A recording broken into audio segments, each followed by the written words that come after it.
I never imagined I would find myself standing at the edge of that polished marble hall, heart pounding so fiercely in my chest that I thought it might burst. My breath came in shallow gasps as I looked at the rows of polished chairs, the gleaming stage adorned with flowers, and the proud faces of parents seated in neat rows. This was supposed to be my son's graduation ceremony, my own flesh and blood stepping into a new chapter of his life. And yet somehow I was not invited. The morning air was crisp, and the sky had turned a brilliant shade of pale blue, the kind that promised a perfect spring day. But I felt an ache bubbling in my chest, twisting my insides into knots.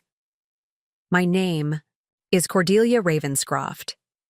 Cora to those who have known me for years, though in my late 60s, I find few still dare to call me by anything but Mrs. Ravenscroft. I come from a small town on the outskirts of Manchester, a town where everyone knows everyone else's business, and gossip spreads like wildfire. My life has been one of quiet stability up until recently. A modest home, a handful of friends in the local knitting circle, and a small but beloved garden where I grew wildflowers every summer. I never considered myself particularly remarkable. But the past year has changed everything. My son Daniel was always a bright boy. From the moment he took his first steps, I watched with pride as he learned to read, to play the guitar, and eventually, to excel in his classes. He had a quiet charisma and a generous heart, always the first to help a friend in need. Banchiu. He told me he had earned a scholarship to St. Edmund's University in London. I thought my heart would sway right out of my ribcage with pride. I saved every penny from my part-time job at the local supermarket to send him off with a decent fare, and I wrote to him every week when he moved into his dormitory. In my letters, I told him about the garden, the neighbors, and how I missed him. He would reply in scribbled notes about his courses, the festivals he attended, and how he was doing his best to stay on top of his studies. But beneath the surface of his promising future, something sinister had begun to fester. It started in the late fall of last year. I began to notice a change in the tone of his letters.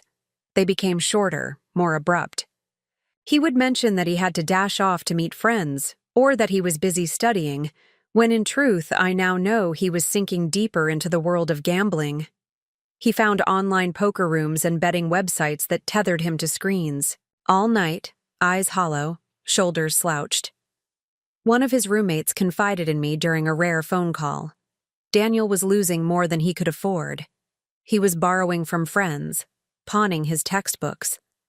I felt a maternal panic well up in my throat, but when I confronted him over the phone, he sounded annoyed, dismissive. "I've got it under control, Mom. Don't worry."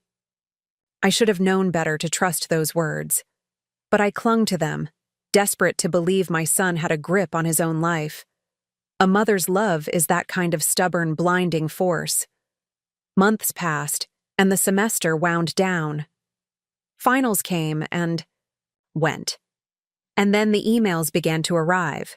Invites to graduation, messages from professors extolling his achievements.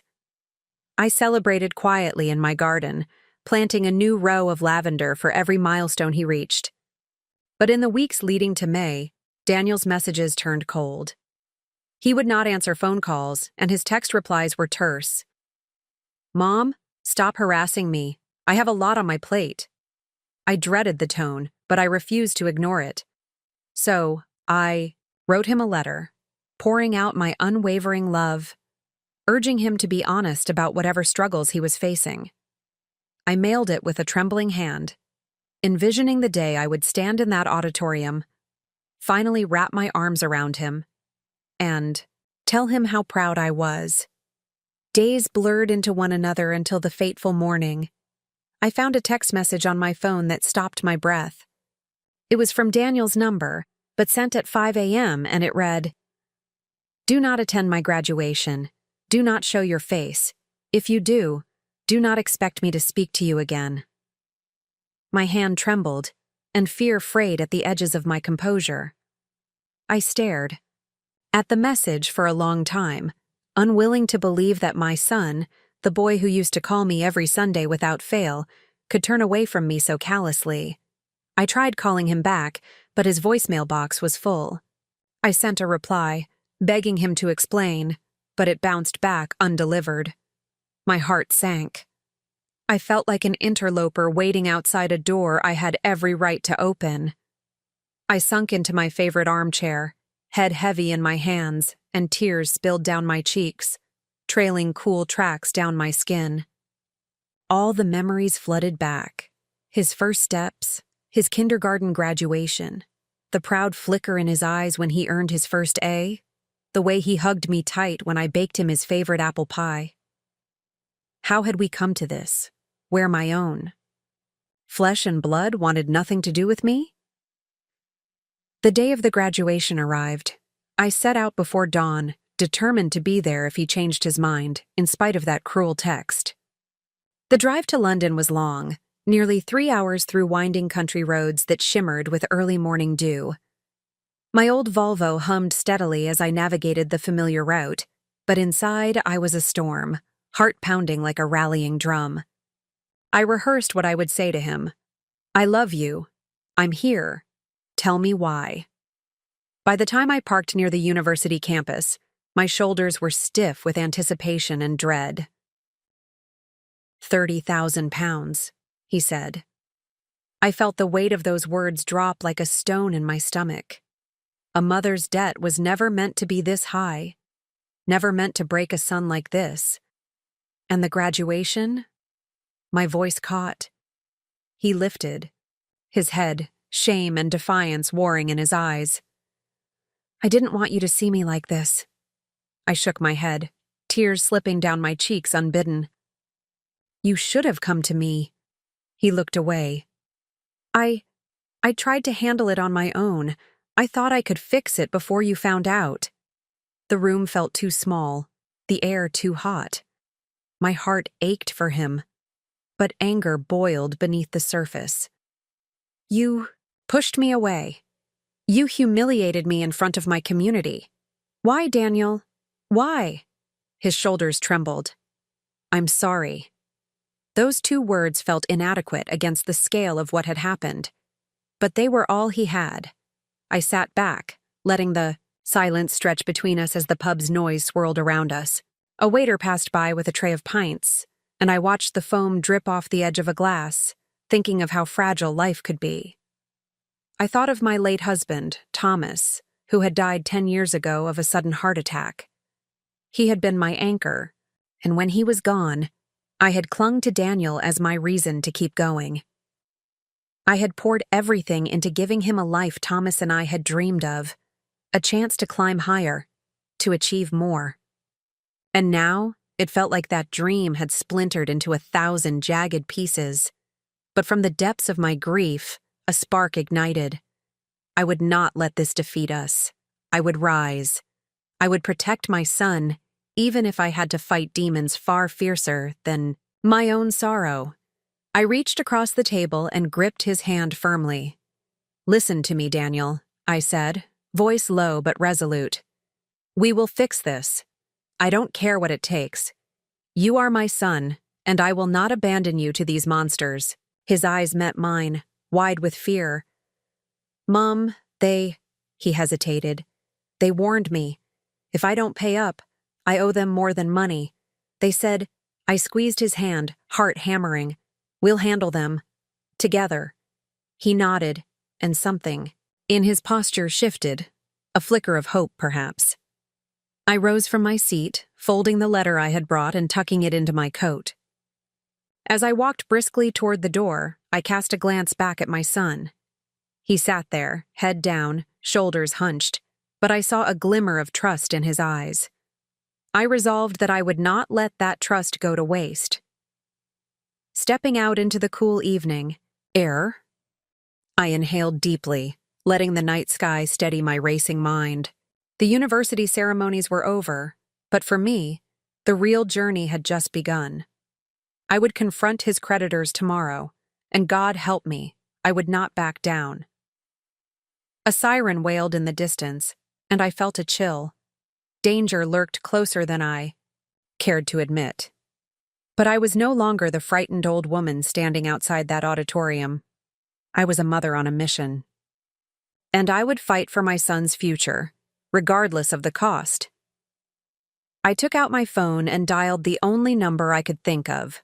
My old friend, Martha Bennett, a former police officer who now ran a private security firm. If anyone could help me navigate the dark underbelly my son had fallen into, it was her.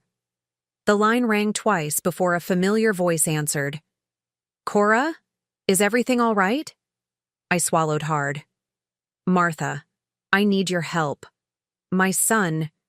As I spoke her name, the sound of footsteps echoed behind me, and a shadow loomed near the pub's entrance. I glanced over my shoulder, my heart jolting. Suspicions ignited in my mind. Could they have followed us? Were the men who held my son's fate in their hands closer than I thought? Martha's voice crackled through the line. "Cora, slow down." Her tone was steady, commanding. "Tell me what happened." I inhaled deeply, steadying my voice. "Daniel owes 30,000 pounds to people I don't understand. They warned him. They said ugly things. I'm afraid for him, Martha." Pause. Then, "Meet me at my office in an hour. Don't try to handle this alone." I nodded even though she couldn't see me. "I'll be there." I hung up and turned away from the pub just as a tall figure detached itself from the shadow and stepped toward me. My pulse spiked. The figure stopped a few paces away, face hidden by the brim of a baseball cap. He looked at me with steely eyes and introduced himself in a low voice. "Mrs. Ravenscroft, I hear you're looking for people who don't want to be found." My breath hitched. Danger was breathing down my neck. I met his gaze, chin lifted. "I'm my son's mother, and I will not be intimidated." He chuckled, an unsettling, humorless sound that echoed beneath the street lamps. "You should be." My heart pounded, but I stood my ground. "I don't frighten easily. Now if you'll excuse me." I turned and walked away, weaving into the bustling street, every muscle taut. The night swallowed me, and a cold determination settled in my bones. My son's freedom, his dignity, his very life might depend on what I did next. I forced my feet to move faster until I was only a silhouette against the glowing city lights. As I hurried toward Martha's office, I felt the weight of my new reality pressing on me. The path ahead was perilous, but I would illuminate it with every ounce of courage I had left. I arrived at Martha's office shortly after dusk, the city's lights glittering like a field of fallen stars all around me. My Volvo's tires squeaked as I made the turn into the narrow alley that led to her discreet building. I could feel the tension coiling in my chest, a familiar tremor of fear and resolve. I clutched my coat tighter around me, tucking the letter to Daniel safely inside the inner pocket, its creased folds a reminder of both our bond and the chasm that had opened. Between us, I had never been to this part of London before. The streets were quiet, with only the hum of distant traffic and the occasional hurried footstep echoing between slate-gray buildings. The nameplate on the door read, "Bennett and Associates Private Security." It looked more like an accountant's office than a crime-fighting operation, but I knew Martha would be ready for anything. I knocked twice, and the door swung open before I heard a voice call out, "Cora, you're right on time. Come in." Martha Bennett was a tall woman in her mid-50s, with salt and pepper hair tied back in a no-nonsense ponytail. Her posture was rigid, but her eyes, bright, steel gray, softened when she saw me. "Martha," I said, stepping inside. The warmth of the office immediately washed over me. It was well lit, with sleek, dark wood furniture and an array of framed certificates lining the walls. A large desk took center stage, its surface gleaming under a green banker's lamp. "Thank you for seeing me on such short notice." She rose from her chair and enveloped me in a firm hug. "You know I'd move mountains for you, Cora. Now sit down and tell me everything." I took a seat on a leather love seat across from her desk, folding my hands in my lap. My son, he's in deep trouble. He's involved with some unsavory people, creditors, bookies. I don't know exactly who. He owes them 30,000 pounds, and they have made threats. Martha's expression hardened. She narrowed her eyes, and I felt the same steel-saw determination I remembered from her days on the Greater Manchester Police Force. 30,000? That's not some pub league bet. His debt must run deeper. I swallowed, my throat dry. He said they're part of a ring, loan sharks, illegal bookies. He's terrified they'll carry out their threats. I tried to reason with him, but he cut me off. He won't talk to me except to say I can't help him. He turned me away from his graduation. He banished me. Martha's jaw clenched. Unbelievable. He's cut you off at the knees when he needed you most. God knows why he thought he could handle it himself. I closed my eyes, letting the weight of my guilt settle on my shoulders. I thought I could trust his judgment, but I was blind. She leaned forward, voice low and urgent. First thing, we find out who exactly these people are. I'll call in a favor with a contact of mine, Detective Sergeant Paul Harris. He still owes me, and he's good at digging into gambling rings. We'll find out what network he's entangled in. Secondly, we need to get your son somewhere safe. Safe? Where? He's at university, but I can't shelter him there. Not with these people looking for him. She nodded, already anticipating my concerns. I have a safe house up north, an old cottage off the grid. It's secure.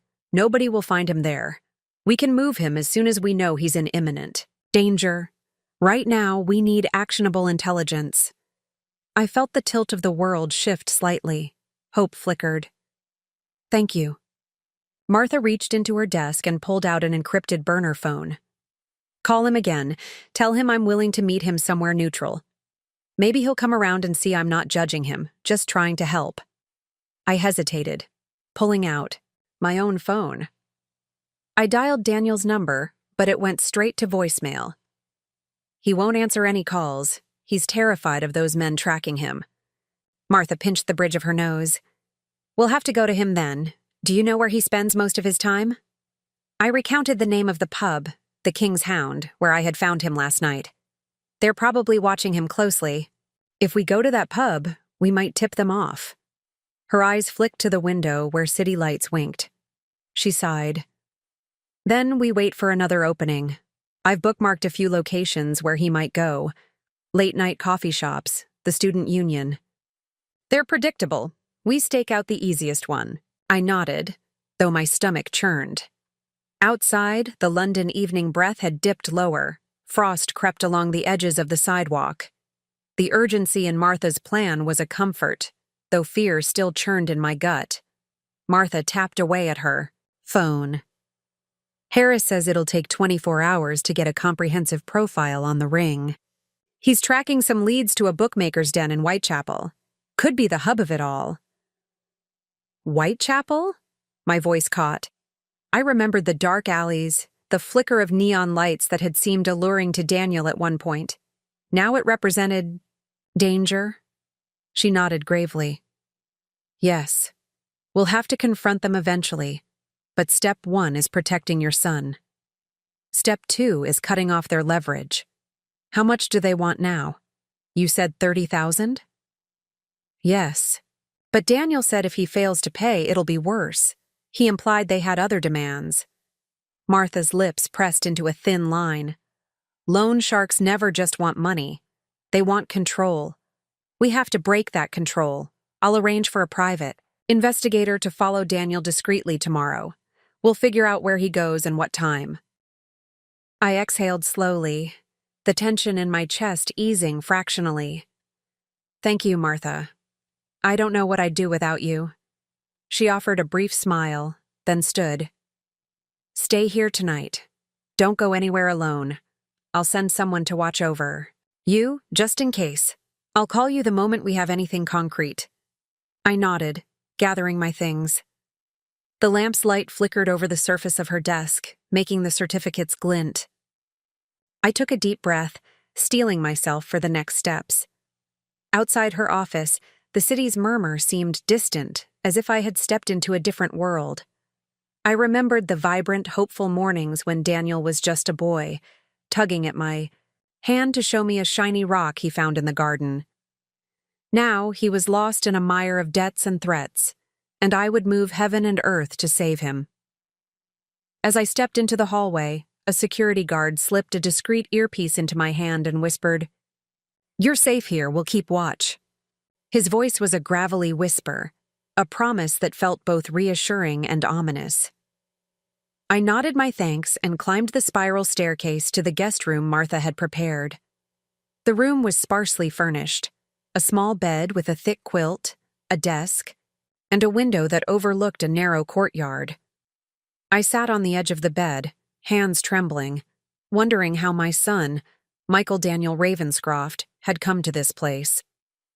How had those nights spent with an open laptop and a credit card statement spiraled so far off course? Sleep came fitfully, images of Daniel's hollow eyes swirling in my mind. Morning arrived before I knew it, sunlight slipping through the curtains in a gentle nothing. I dressed quickly and met the private investigator, Jonathan Hale, in the lobby. He was a lean man in his 40s with sharp eyes that missed nothing. "Mrs. Ravenscroft? I'll be discreet, I promise," he said, offering a curt nod. He wore a nondescript coat and carried a simple backpack. "Thank you," I whispered. "He's at university, but I don't know where he'll go today. Maybe the library, maybe the student union. I have a few places in mind. I'll start with the King's Hound, then move to the coffee shop near campus. I'll follow him wherever he goes, but I'll be careful not to alarm him." I watched him depart, heart pounding. Martha had instructed me to remain in the office until we had clues. I wanted to be out on the streets, calling Daniel's name, but I understood the necessity of caution.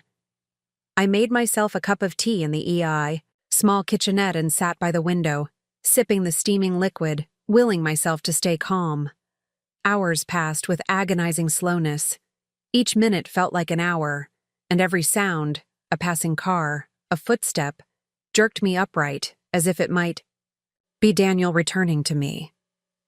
The tension knotted my stomach, but I refused to let despair win. I reread the letter I had planned to give him after we resolved this, words I believed could bring us back together.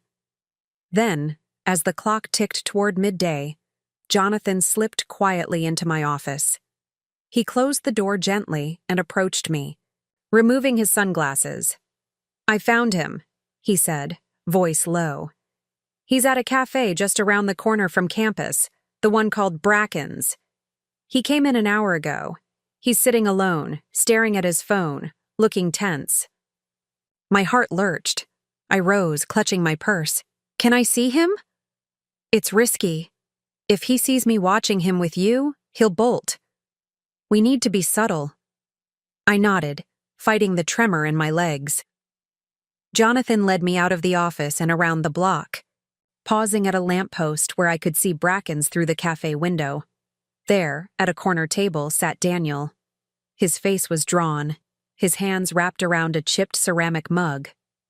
Steam curled in the air, and he seemed lost in thought, eyes distant. I took a shaky breath. "Jonathan, what if he sees me? I don't want to push him further away." He studied me, jaw set. "He needs you. He might react badly, but hiding won't help. He needs to see you care." "All right." I smoothed my coat and stepped toward the cafe door, each step heavy, as if the pavement itself resisted my movement. My heart rattled my ribs as I pushed the door open. The bell above tinkled softly. I spotted Daniel immediately. He looked up, and for a fraction of a second, his gaze snapped to me, confusion and hurt flickering across his face. He opened his mouth, but no sound came. Jonathan lingered outside, blending into the shadows. I walked the few feet to his table, kneeling in front of him. His mug trembled slightly in his hands. "Daniel," I murmured, voice thick. "I had to see you." He blinked as though waking from a nightmare. He set the mug down and patted the empty seat across from him. "Mom, what are You doing here? I sat slowly, matching his gaze. I'm here to help. You're in danger, my love. I know you've been avoiding me, but I will not abandon you. His lower lip trembled. I don't deserve your help. I've embarrassed you.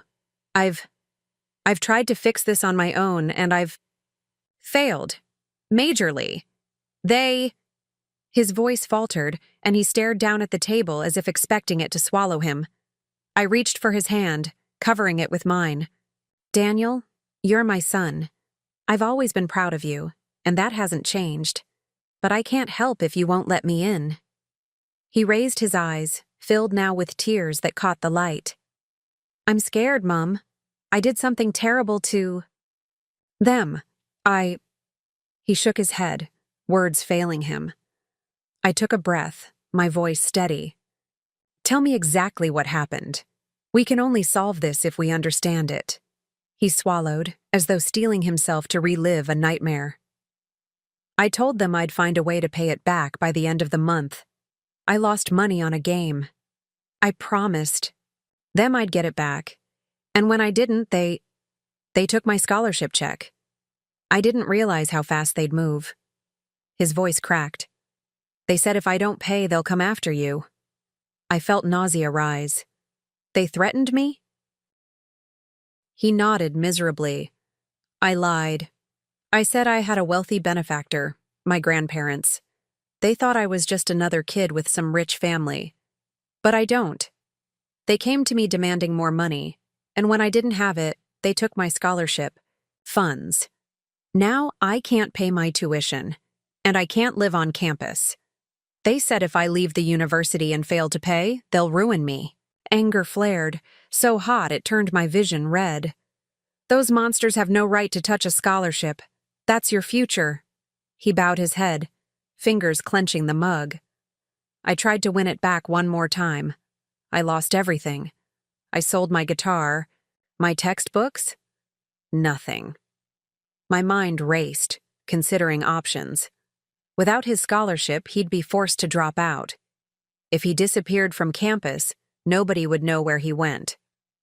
The creditors, whatever organization they were, could use that gap to threaten him or worse. We couldn't let that happen. I reached out, brushing a lock of hair from his forehead. We have a plan, remember?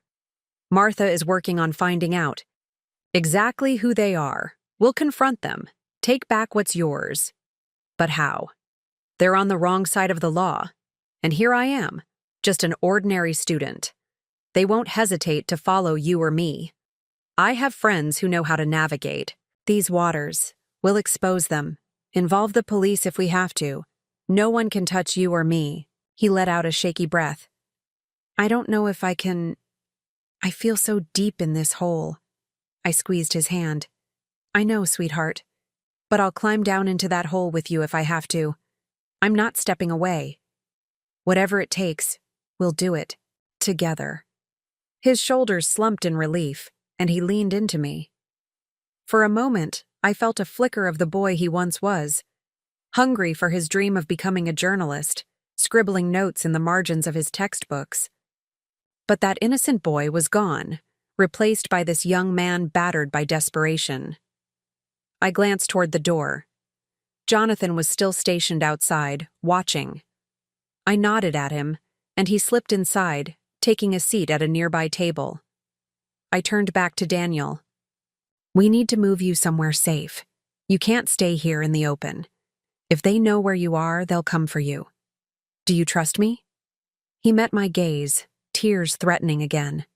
Yes, I trust you. I'm sorry I pushed you away. We'll get through this, I promise. Now get your things. We leave in 10 minutes.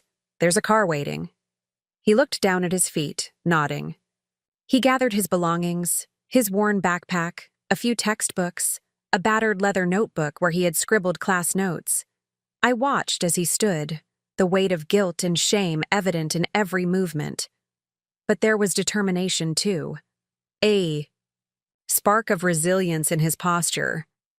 He was not giving up, and neither was I. I reached into my purse and drew out a crisp 20-pound note. You need something to eat. Money. We'll figure out the rest later. He hesitated, but took it, stuffing it into his pocket. Thank you, Mum. Don't thank me yet. Let's just get out of here. We stepped out into the afternoon sunlight, and for a fleeting moment, I thought we might actually escape this nightmare. But as we rounded the corner, a sleek black sedan idled at the curb. A tall man in a dark suit leaned against the passenger door, eyes flicking to us. He spoke into a handheld radio, and I felt the bile rise in my throat. Daniel stiffened at my side. "They're here," he whispered. Panic laced his voice. The man straightened and ran a hand through his hair, approaching us with deliberate steps. I put myself between him and Daniel, heart hammering. "Mrs. Ravenscroft," the man said, voice low and dangerous. "Let's talk." I forced calm into my tone. "I have nothing to say to you." He narrowed his eyes. "Wrong answer." He motioned to a second man who emerged from the sedan, tall and broad-shouldered. They flanked us, their presence like a storm. My breath caught in my throat, and I realized that this confrontation would not wait. They intended to corner us here, in broad daylight, no matter what. For the first time, I saw the raw threat in their eyes, determination to force payment, regardless of the cost. Daniel clenched his fists at my side, jaw set. I placed a hand on his back, squeezing gently. "Stay calm." The first man took a step closer. "You know why we're here. Daniel owes us. We want our money." I lifted my chin. "Then, you'll have to go through me." The second man cracked his knuckles, a slow, deliberate motion. "We don't want to hurt you, Mrs. Ravenscroft, but we will. You have 48 hours to come up with the money, or your son will—" He didn't finish. A high-pitched wail of sirens tore through the quiet street, drawing close. The men exchanged a glance and curses spilled from their lips. They retreated a step, scanning the street. I felt Daniel's breath on my neck, hot with fear. "What now?" he whispered. I exhaled, heart pounding. "Now, we get out of here. They'll be back, but we have to move." The first man spat a curse and strode toward the sedan. "You think you can hide? We'll find you." The sirens grew louder until 2 police cruisers came screeching around the corner. Blue lights danced across brick walls. The loan sharks scattered, like crows slipping into the sedan's back seat, and the driver peeled away into traffic. The moment they left, I sank against the lamppost, knees weakening. "Oh God," I whispered. "They'll be back." Daniel dropped to his knees beside me, face ashen. "I'm sorry. I'm so sorry." I cupped his face with both hands, forcing him to look at me. "No, we're not done yet. We can do this. But you need to trust me, completely." He nodded, tears welling. The truth was, I was scared to the bone, but I refused to let that fear paralyze us. I watched as the police cruisers rolled past, their officers oblivious to the danger we had just escaped. I ruffled Daniel's hair, surprising him. "Come on. We need to leave London for now. We'll head to the safe house. We can regroup there, plan our next move." He rose unsteadily, and I wrapped an arm around his shoulders. Together, we hurried down the street toward the car Jonathan had arranged, a nondescript vehicle that waited half a block away. As we climbed in, I caught a final glimpse of the pub, the cafe, the slick sedan disappearing into the distance. One chapter had ended, but another, darker chapter had begun. And with that, I knew we were about to face the toughest fight of our lives, all in order to save my son from a debt that threatened to consume him entirely. The winding road out of London stretched ahead, illuminated by streetlights and the occasional neon sign. The car moved swiftly, slicing through the darkness until the city's lights were little more than distant pinpricks. Daniel sat rigid, in the passenger seat, staring out the window as if expecting those loan sharks to materialize behind us at any moment. My heart ached as I glimpsed the tight line of his jaw, the hollow circles beneath his eyes. He had aged beyond his years in mere days, but I refused to let despair take root. I leaned forward in my seat and laid a gentle hand on his knee. "We're almost there. Don't look back." He nodded without glancing at me. "Mum, how long?" I checked the GPS tracker on my phone. It said 2.5 hours to the safe house. "Not much longer. Martha's people will have it ready. Food, clothes, anything you need. We'll lay low until we figure out how to deal with those men." Daniel exhaled, and his shoulders relaxed just a fraction. "I'm sorry. I ruined everything." I released a slow breath. "You're not the enemy here. The people who forced you into this mess, they are. We'll fix it, but first, you have to forgive yourself. You're still my son, and I love you." He finally looked at me, and for a moment, the boy I once knew flashed across his face. Hair tousled, eyes bright with curiosity, a boy who would drag me into the garden to show me a new flower he'd discovered. But that image shattered as he looked away, his eyes filled with shame. "I don't know how, Mum." I felt the lump form in my throat. "We start by getting you safe, then we tackle those debts. When someone digs a hole, the only way out is to start climbing. One step at a time." He nodded, chin quivering. "One step at a time." We drove on, the landscape outside changing from urban sprawl to rolling fields. The air in the car grew cooler as we approached the outskirts of the countryside, the wind making the trees whisper softly. I gazed at the rolling hills, their dark silhouettes calming in contrast to the chaos of the past hours. At last, we reached a narrow gravel lane lined with oak trees. A modest cottage emerged from the shadows, its windows dark but for a faint glow near the back. The car slowed to a stop, and Jonathan opened the door, stepping out to guide us. "Welcome to your temporary home," he said quietly, motioning us toward the entrance. "No one will find you here." I looked at the cottage, stone walls, a pitched roof, and a chimney from which a thin wisp of smoke curled into the night sky. It looked unassuming, like any rural dwelling, but I knew it was a fortress. Secured doors, reinforced locks, discreet cameras, and an alarm system tied directly to Martha's network. The front door opened with a soft click, and a warm glow spilled out. Inside, the kitchen table was set with simple plates, fresh bread, cheeses, and fruit. There were mugs of tea steaming, filling the air with the comforting scent of Earl Grey. On a side table, a small pile of folded clothes, plain t-shirts, leggings, sneakers, waited for Daniel. He swallowed, eyes wide. "It's nice," he whispered, as if afraid to believe such a place could exist for him right now. "You deserve a fresh start at least," I said, voice thick. "Go ahead, change into these. We'll get you cleaned up." Jonathan lingered just outside the doorway, giving us privacy. I turned to him, offering a grateful smile. "Thank you. Please stay within range until I tell you otherwise." He nodded, stepping back into the night.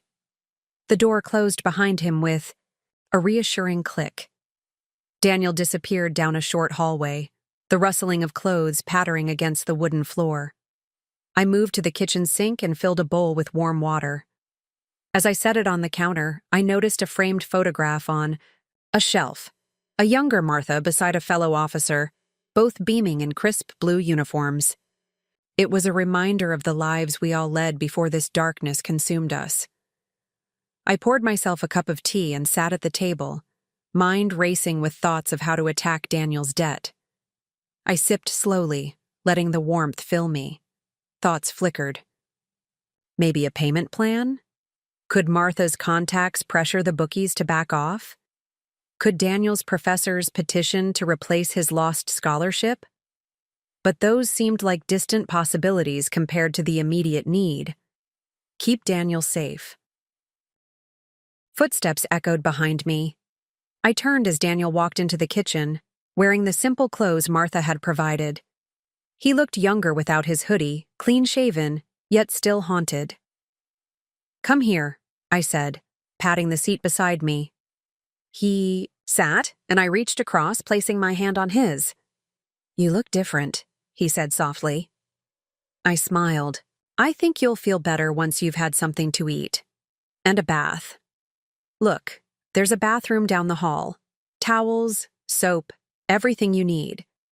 He nodded and slid from the table, heading toward the hallway. I watched him walk away, his shoulders hunched. "Daniel." He paused and looked back at me, concern flickering behind his eyes. "You don't have to face this alone. I'll never leave your side." He swallowed, eyes glistening. "I know, I feel so weak, Mum." My heart clenched. I rose and moved to stand behind him, placing a hand on his shoulder. "You're not weak, dear. You're human. And humans stumble sometimes. The measure of a person is how they rise after they fall. And I promise you we will rise. Together. Now go, get cleaned up." He gave a small nod and disappeared down the hallway. I stayed in the kitchen a moment longer, rinsing out my teacup and placing it carefully on the sink's drying rack. The hum of the refrigerator and the soft tick of a clock were the only sounds. I took a deep breath and then headed to the living room, where a small bookshelf held a stack of recent newspapers, some highlighting local crime, others mentioning university events. I scanned the headlines, looking for any news of loan shark arrests or gambling ring busts, but nothing. The story had not broken yet. I settled into an armchair, the leather creaking beneath me, and closed my eyes. Memories flooded back. Daniel's first day of kindergarten, the look of pride on my husband Thomas's face when his son recited a poem flawlessly. Those joyous moments felt distant, like a dream I could barely grasp.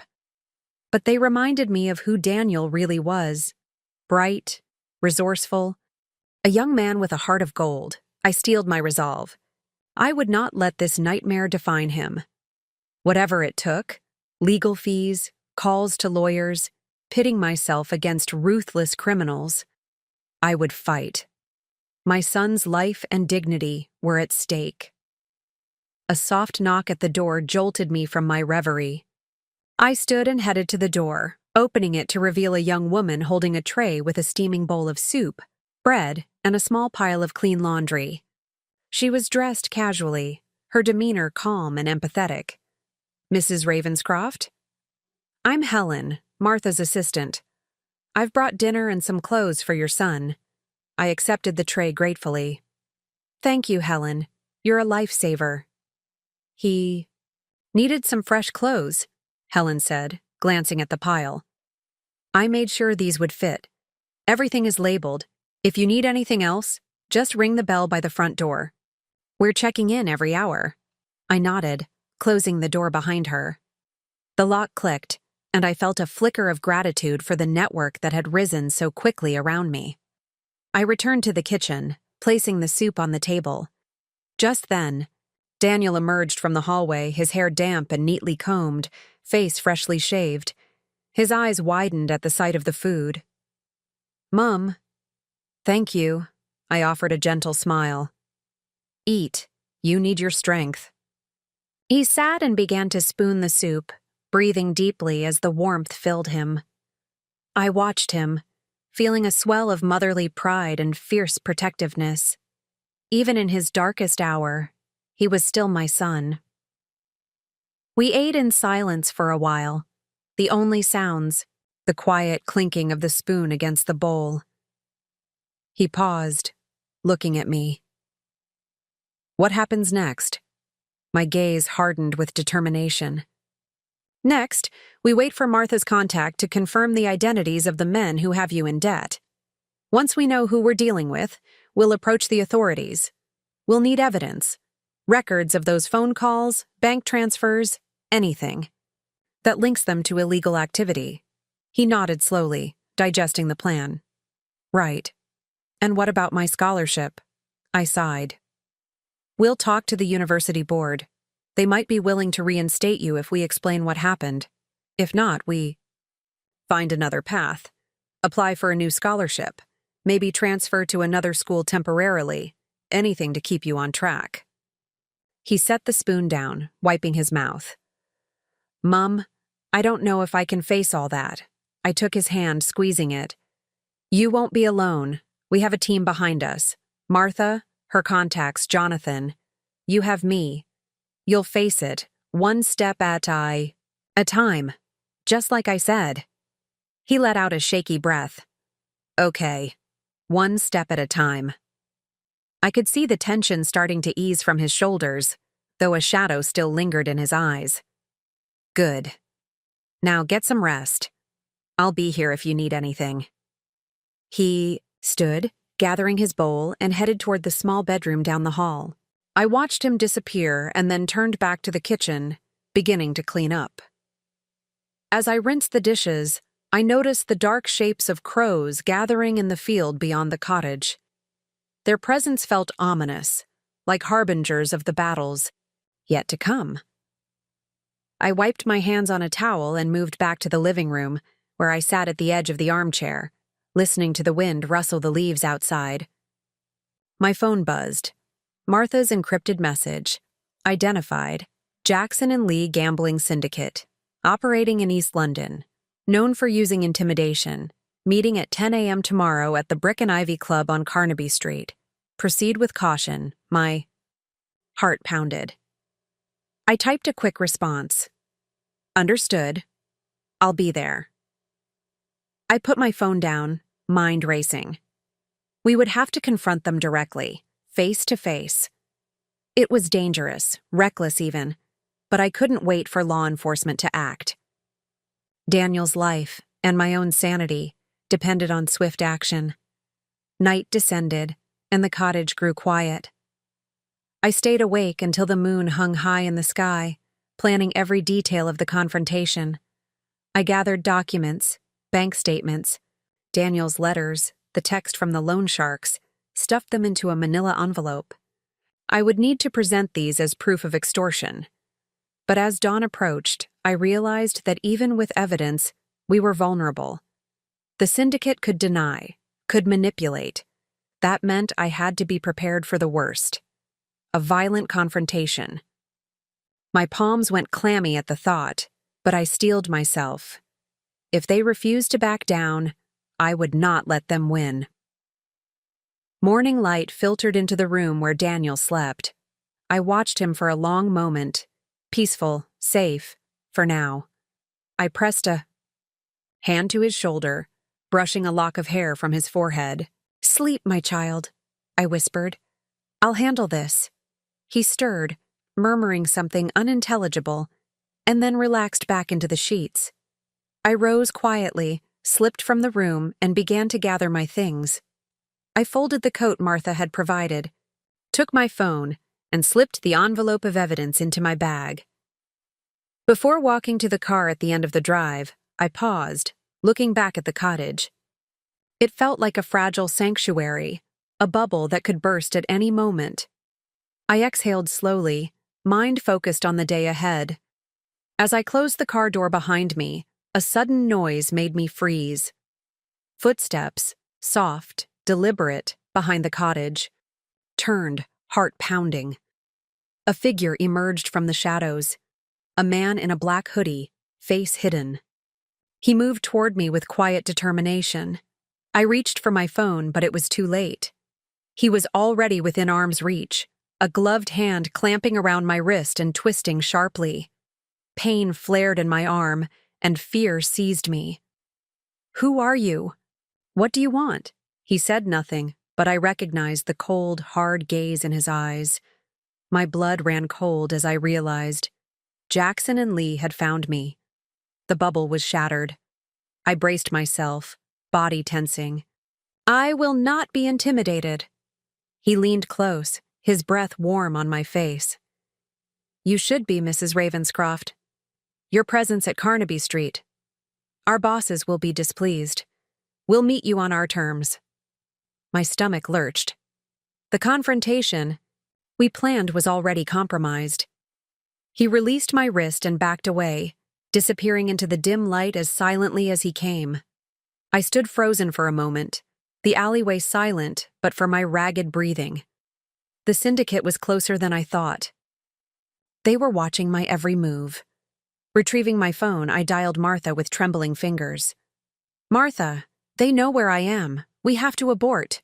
The line crackled before she answered. Her voice was calm but urgent. "Get back to Safe House. We're mobilizing backup. Text me your location." I typed in my coordinates with shaking hands. "I'm on my way. Daniel." "We'll get him out of there too. Just focus on yourself right now." "Okay." I hung up and sprinted toward the car, my mind racing, as adrenaline coursed through my veins. Every shadow felt like a threat. Every sound became an echo of danger. I slid into the driver's seat, started the engine, and peeled out of the driveway, tires kicking up gravel. The road back to the cottage blurred as I raced against time. My thoughts swirled. Daniel alone in that house? Did he know? Was he prepared to defend himself? The most important thing was to get back before they could come for him. As the safe house receded behind me, I pressed the pedal harder. I scanned the rearview mirror, half expecting to see the black sedan tailing me. But for now, I was alone. The early morning sky painting the world in pale hues of gold. I clutched the steering wheel, knuckles white. The war had begun. And now, I realized, there would be no turning back. The next move could save or shatter us both. I slammed the car door shut behind me, heart hammering so violently it felt as though it might tear itself from my chest. The gravel crunched beneath my boots as I sprinted toward the safe house, eyes scanning every shadow, every flicker of movement. The drive back had been a frantic blur, hallucinations of dark sedans and sinister figures trailing behind me. But when I recognized the familiar silhouette of the cottage's pitched roof ahead, something inside me wrenched with relief. The Bisex's front door had been left slightly ajar in my rush, the lock evidently in too much haste to secure itself. I nudged it open with my shoulder and slipped inside. The house was dim, the pale light of dawn leaking in through the curtains. I called out, my voice hoarse. "Daniel?" The silence that answered me was thick, oppressive. My heart sank into my stomach. I crept through the small sitting room, each step measured yet frantic, until I reached the hallway that led to the bedroom. The door was closed, and a faint creaking noise came from within. I hesitated, hand trembling on the doorknob. "Daniel," I whispered. "It's Mom. Are you okay?" The doorknob rattled, and then the door opened slowly. He stood there, body tense, eyes wide with alarm. He wore the same clothes from the day before, plain gray sweatpants and a navy t-shirt. His hair was tousled, and his face looked restless, pale. "Mom!" His voice was hoarse, and the relief on his face was raw. He stumbled toward me, and I caught him, holding him tight. He smelled faintly of sweat and fear. I brushed the hair from his forehead. "Are you hurt? Did they—" He shook his head, tears glistening in his eyes. "They came for me at sundown, last night," he said, voice cracking. "I was getting ready for bed, and I heard a noise downstairs. I crept out to see who it was. I saw faces, two of those goons from Carnaby Street, standing in the living room, staring at the hallway door. I backed away, but they saw me. They must have tracked me from London to here." I felt bile rise in my throat. "Jesus Christ. Were you alone?" He nodded, his bottom lip quivering. "I tried to hide in the closet, but they burst in. One of them grabbed me by the collar, said they'd come to collect. They said if I didn't have the money by tomorrow, they'd take me to teach me a lesson. I managed to break free and run. I didn't know where to go." He swallowed, putting distance between us. Outside, everyone was asleep. I sneaked out the back door and hid in the woods behind the cottage until dawn. My heart pounded so fiercely I thought I might pass out. Rage and fear twisted together in my chest. Why didn't you call me? I would have protected you. He hung his head, twisting a handkerchief in his hands. I was scared. I knew they'd hurt me if they caught me with a phone. I didn't think you could get here in time. I knelt before him and lifted his chin gently, meeting his gaze. You let me help you. No more hiding. His eyes flickered, a storm of guilt and relief colliding. I'm so sorry, Mum. I was so scared. I swallowed hard, fighting the tears stinging. My eyes. We're going to deal with this, I promise you. But first, we have to move. Again. They know this place. Martha will arrange something else. We can't stay here. He exhaled shakily, and I saw the weight of exhaustion and terror in his posture. Okay. I helped him to his feet. He was trembling, and I wrapped my arms around him, feeling the quiver of his fear seeping into me. Come on. We gather our things, then we leave. He nodded, dropping his gaze. We retreated to his room, his sanctuary, now desecrated by violence, and he began to stuff clothes into a duffel bag. I watched, heart aching, as he folded each garment with trembling fingers. Among his things were the remnants of his university life. Notebooks scrawled with journalism notes, a battered paperback novel, and a framed photograph of him on graduation day, cap in hand, standing beside a proud professor. I reached for that photograph, gingerly taking it down from the nightstand. I traced the card's glossy surface, studying. His younger smile, the innocence that seemed a lifetime away. I felt a surge of protective rage. They would pay for what they had done to him, to us. He slipped the photo into his bag, and I placed my hand on his shoulder. Ready? He took a deep breath and nodded, slinging the duffel over his shoulder. We left the bedroom, stepping into the main hall. The front door was already barred, but we bypassed it and went through the kitchen, out the back door, and into the crisp morning air.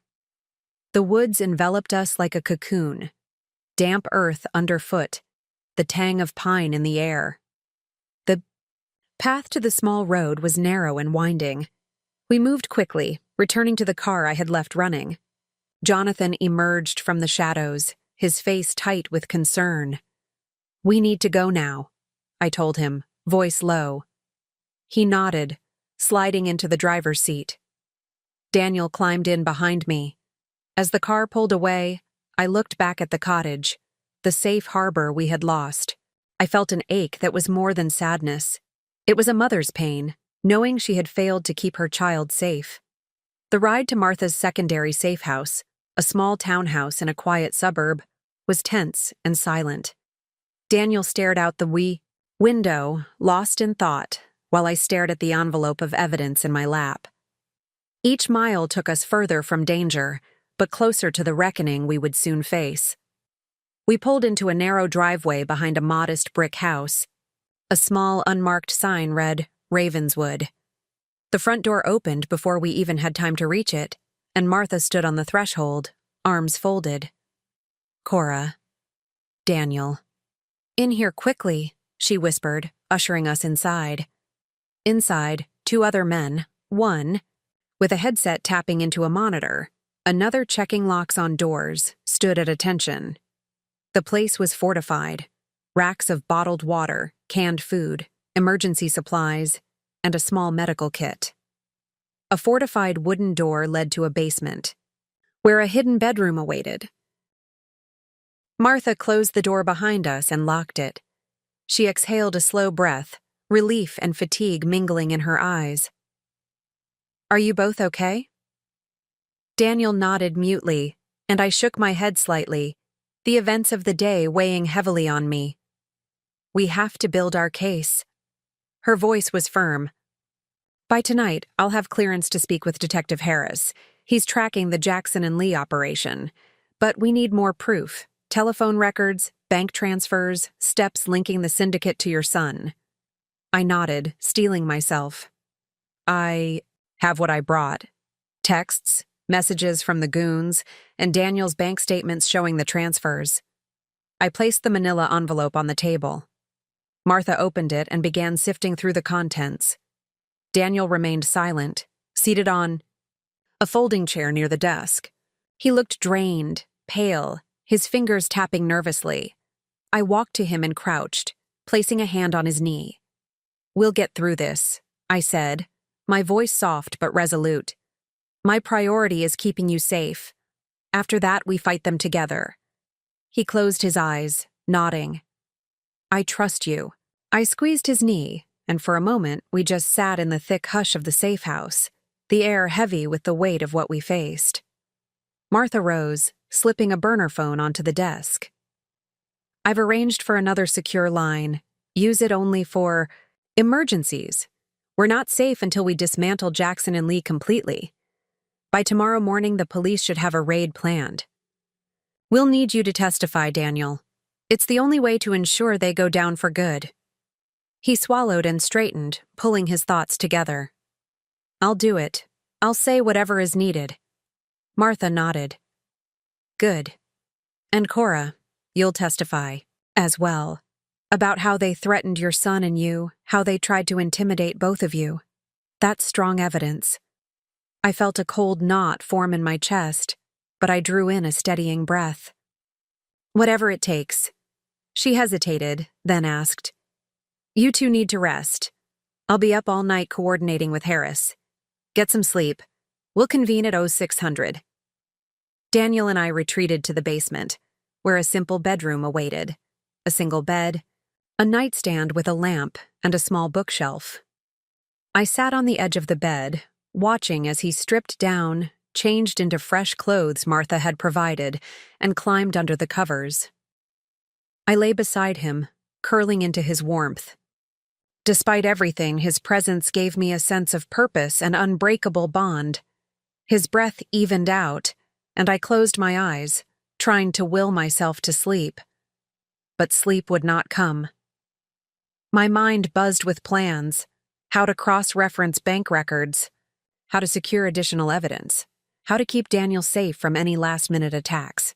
The distant hum of the city seeped through the walls, but it felt distant and inconsequential compared to the storm unfolding around us. Shortly before dawn, Martha's footsteps padded softly down the stairs. She carried a steaming thermos of coffee and 2 paper cups. She set them on the nightstand.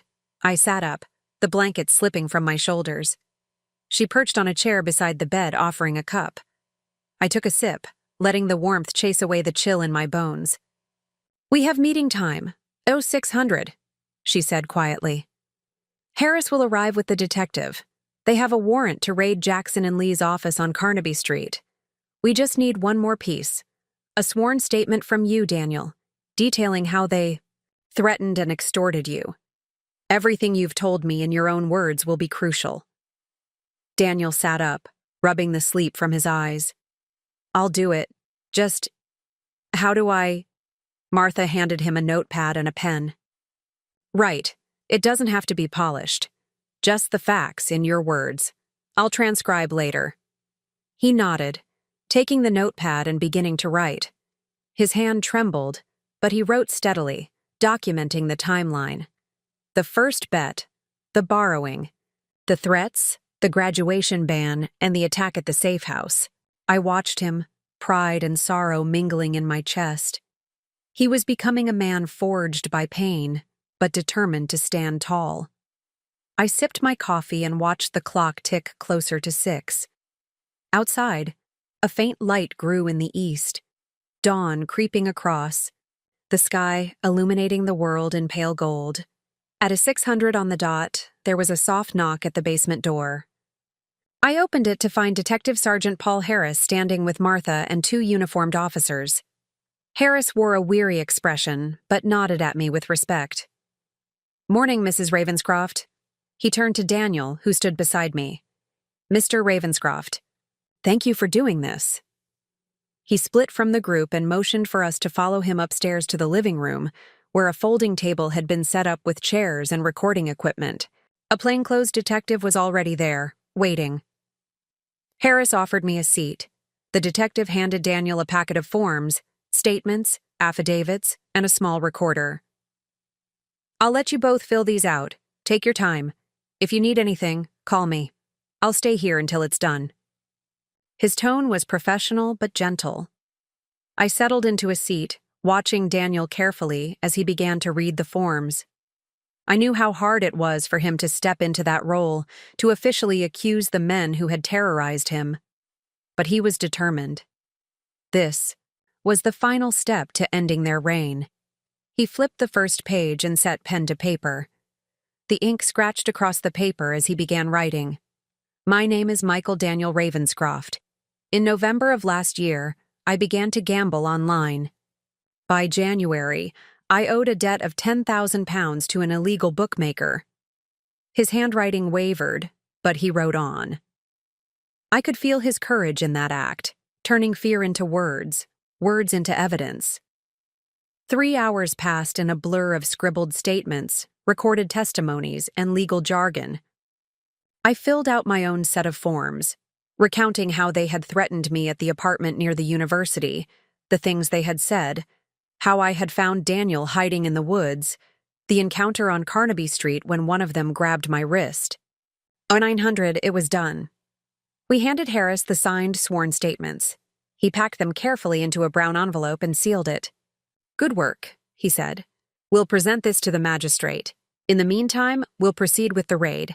It should be underway within the hour. I exhaled, a mix of relief and dread. Relief because we had done what we needed to do. Dread because we were on the cusp of a dangerous confrontation. Martha pulled me aside, speaking in a hushed tone. If everything goes well, they'll take the Jackson and Lee ringleaders into custody. But if it goes sideways, they could spill out. Try to escape, or worse, they'll know exactly where you are. We'll need to move again, possibly to another safe location. I nodded, steeling myself. Understood. We'll be ready. Daniel emerged from the living room, looking exhausted, but determined. Is it done? I hugged him, pressing my cheek to his hair. Yes, sweetheart, it's done. Tears welled in his eyes and he nodded, burying his face in my shoulder. I closed my eyes, savoring the moment. This fragile peace, the knowledge that the storm was gathering outside those walls. But here and now, I held my son, and that was enough. The faint rumble of police sirens drifted in from the distance, a siren's call that meant justice was on its way. I straightened, taking Daniel's hand in mine. Come on, let's see this through, together. We walked out into the growing morning light, the world at our feet, and a promise of safety just beyond the horizon. We were battered, but not broken. And with dawn's first light, a new chapter began, one where mother and son stood side by side, ready to reclaim their lives. He slept fitfully, shadows of nightmares flickering across his face as dawn's pale light seeped through the thin curtains. I sat at his bedside, weary from a night of vulnerable relief, joy that he was alive, dread for what lay ahead. His breathing was steady now, and the steady beep of the heart monitor a reminder that he was safe for the moment. When he roused, his eyes fluttered open and met mine. A tentative smile quivered on his lips. Morning, Mum. I rose and brushed a gentle hand across his forehead. His hair, damp from the nurse's careful washing, fell in damp strands around his face. Bruises rimmed his eyes, but his voice was stronger than last night, though each word cost him effort. Morning, sweetheart. How do you feel? He yawned, a cracked sound, and lifted his wrist, examining the IV needle. Like I wrestled a bear and lost. But I think I can handle that better than I can handle seeing you get hurt for me. Tears stung my eyes. You're here, and that's what matters. Everything else we can handle. He closed his eyes, and I held his hand, squeezing it. Silence stretched, but it felt safe, a respite from the chaos of the warehouse and hospital corridors. Eventually, he whispered, Mum, will I ever go back? To university, I mean. I'm behind, The semester's almost over. I sat on the edge of the bed and lifted his hand to my cheek. We'll talk to them. Martha's spoken to the dean. They're willing to be flexible. They know the truth now. You'll have to make up some work, but you can catch up. He exhaled, eyes opening again to meet mine. I was so scared I'd lost that chance. I thought they'd kick me out. They won't, I promised. But first, you need to heal. Your body, your mind, everything. We can't rush that. He nodded, exhaustion pulling him back into sleep. I stayed by his side, running my fingers through his hair, savoring each breath. By midday, he'd woken fully and insisted on sitting up. The doctor came in, reviewing his charts. "How are we feeling today?" he asked. Daniel looked at me, tears lingering in his eyes. I squeezed his hand, giving him courage. "I'm okay, sir. Just tired." The doctor nodded. "You took quite a beating, but you're lucky. The stitches should heal within a week, and the broken finger will be in a cast for another month. Rib bruising will take time, but nothing seems broken internally. I'll prescribe some pain meds. For the next few days." I let out a breath I didn't realize I'd been holding. "Thank you, doctor." He glanced at me, giving a polite nod before exiting with a final, "Get plenty of rest, both of you." Once he was gone, I leaned toward Daniel. "They're leaving it to your discretion whether you want to discharge today or stay another night." He looked pensive, glancing at the white walls and the bland bed. "I'd rather go home, to the cottage. It's quieter there. Maybe I can sleep more." I nodded and pressed the nurse call button. "We'll get discharged as soon as possible," I told him. Within an hour, the nurse arrived with paperwork and folded his bedding. I signed off, and a wheelchair appeared. "Let's get you back home," I said, guiding him gently. The ride back to the cottage felt surreal, driving through the city with its familiar hustle and bustle, flashing lights that once signified danger, now painting a mundane backdrop to our return. When we arrived, Martha was waiting on the porch, looking more tired and disheveled than I'd ever seen her. Her face, however, lit up as I rolled Daniel down the path. "There you are. How's our hero doing?" she asked, voice gravelly with emotion. Daniel tried to smile. I'm okay. A bit sore, but I'll live." Martha rushed forward, reaching out to check his wounds with professional care. "Looks like you'll need a sling for your finger. I'll get everything ready." I settled Daniel into the couch, fluffed the pillows, and wrapped a quilt around his shoulders. The cottage felt warmer now, its modest kitchen and cozy living room a sanctuary compared to the cold warehouse. The fields beyond swayed in a gentle breeze, the crows gone as though they sensed better times ahead. Martha bustled around, setting ice packs on Daniel's bruises, placing cups of water on the side table, and bringing blankets. "We'll keep a watch on this place for the next few days. No surprises, I promise." I dropped onto a chair, exhaustion overtaking me. "Thank you, Martha, for everything." She waved at me dismissively. "It's what I exist for, Cora. Now, let me get you two some lunch. You probably haven't eaten since you left him in the hospital." Daniel shook his head. "I can't eat much." I shot him a warning glance and he forced a small nod. "Okay, Mum. I'll try." We spent the afternoon in quiet companionship. I sat beside him, reading aloud from a battered children's book we found on the shelf. A silly story about a sheep that wandered away from its flock. Daniel chuckled softly at my stumble over certain words, and I felt a lighter buoyancy in my chest. It was the first genuine smile I'd seen on him since this nightmare began. Later, Martha and I sat in the modest kitchen, sipping tea from thick mugs as the sun dipped below the horizon, staining the sky in purples and pinks. Lights flickered on inside the cottage, casting a soft glow through lace curtains. "Everything is in motion," she told me, placing her mug down. "The police have the evidence Jackson and Lee's operatives left behind. Photos, medication vials with their fingerprints, cell phones. They're building a case. I let the news settle, relief a soft pulse in my veins. How long before charges are brought? She shrugged, a rueful twist of her lips. These things can take months. We'll have to testify, give statements, go to court. It'll be a hassle, but they deserve it. I nodded, accepting the long road ahead. And what about Daniel's scholarship?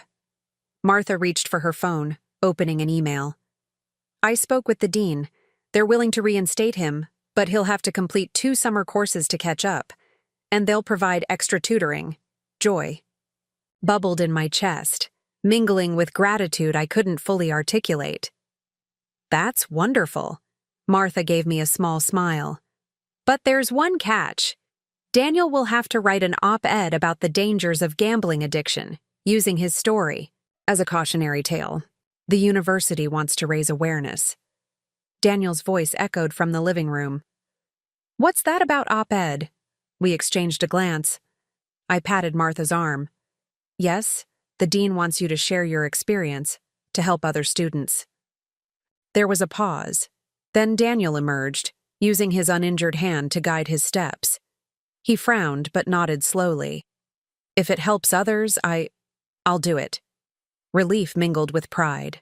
You'll do great. I can help you. He offered me a small smile.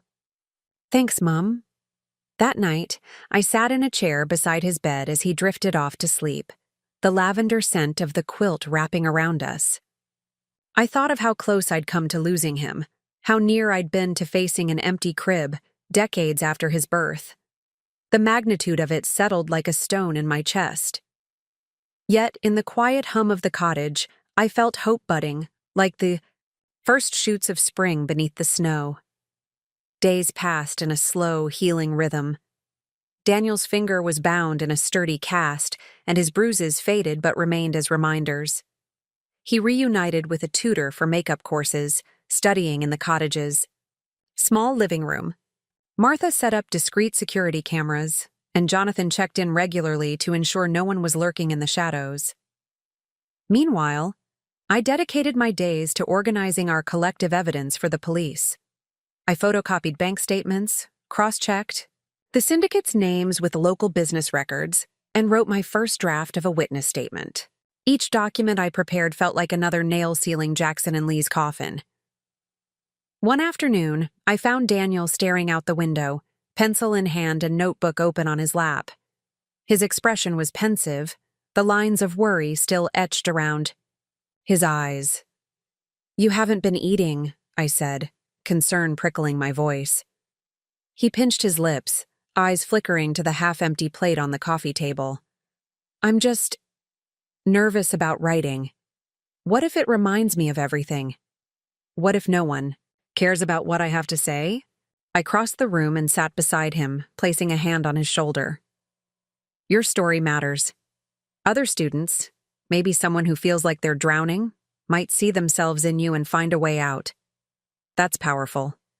He sighed, tapping his pencil against the paper. I guess so. But what do I even write? How do I begin to capture all that happened? I smiled gently. Start from the beginning. Your scholarship earning, your tutoring sessions, how you discovered gambling. The thrill, the spiral, the fear. Don't worry about making it polished the first time. Just write honestly. He nodded, taking a deep breath. Okay. I stood, smoothing his hair. I'll get you some tea. Keep at it. You'll find your words. As I retreated to the kitchen, he turned back to his notebook, pencil poised. Quiet determination settled in his posture, and I felt a swell of pride. Despite everything, he was rising again. A week later, I found myself in a local coffee shop, one I used to frequent before any of this happened, sitting across from a journalist from The Guardian, a warm-faced woman named Claire Peters. The table was strewn with my printed witness statement, bank records, and annotated photos of the warehouse raid. Thank you for meeting me, Ms. Ravenscroft, Claire said, stirring her tea. You have quite a story. I want to make sure we do it justice. I reached into my bag and produced a small folder containing Daniel's op-ed draft. "My son wrote this," I said, sliding it across the table. "He's nervous about publishing, but I believe it's important." Claire smiled as she read the first few lines, her eyes widening with every sentence. "He's a talented writer. His voice is raw, authentic. Students will connect with this." I let out a breath of relief. "You think so?" "Absolutely." "And your testimony complements it, giving context to how loan sharks operate, how easy it is for a student to slip. We'll run a feature combining both perspectives. That way, readers see both the victim and the parent." Tears came unbidden to my eyes. "Thank you. This could save lives." Claire reached across and touched my hand. "You and your son will help many, and Jackson and Lee will face justice. I have full faith in our legal system." I nodded, a flicker of hope igniting in my chest. That's all I ever wanted. Back at the cottage, dusk had settled, and I sat on the porch with a cup of chamomile tea. Jonathan joined me, flipping through a folder of recent police bulletins. They've picked up 5 of the ring's higher-ups, but the kingpin, Jackson himself, remains at large. "Do they have enough evidence?" I asked, scanning the fading light. He cocked his head, eyes thoughtful. "They're building a solid case. Your statements and Claire's article will put more pressure on him." "Good. He deserves it." Jonathan sighed, a weight in his expression. "You know, Cora, your son's just a kid. You should have never had to go through this." I stared into the horizon, my throat tight. "I know, but life doesn't spare anyone. You fight when it happens." He nodded slowly, respect and admiration flickering in his gaze. "You're the bravest person I know." A soft knock sounded at the back door. I set down my tea and rose, heading toward the sound. Daniel stood there wearing jeans and a hoodie, his cast gone, replaced by a lighter splint. He looked better, stronger. "Hey, Mum," he called, hesitation in his voice. "Can I talk to you?" I opened the door fully, stepping aside. "Of course." "Dear, come in." He entered, looking around the cottage as though seeing it anew. "Martha said I should start gradual walks to help build my strength. I thought maybe I could take a walk around the neighborhood, get some fresh air. Would you come with me?" I nodded, emotion tightening my voice. "Absolutely. Let me get my shoes." We stepped outside into the cool evening air. The field stretched. Before us, swaying under the sky's velvet cloak, fireflies blinked in the tall grass. It felt peaceful, almost like before any of this began. We walked in silence for a few moments, our feet crunching over gravel. Then Daniel exhaled, eyes fixed on a distant tree. "You know," he said quietly, "I've been thinking. I want to study criminal justice. I want to help people like me who get lost, maybe become a counselor for addiction recovery."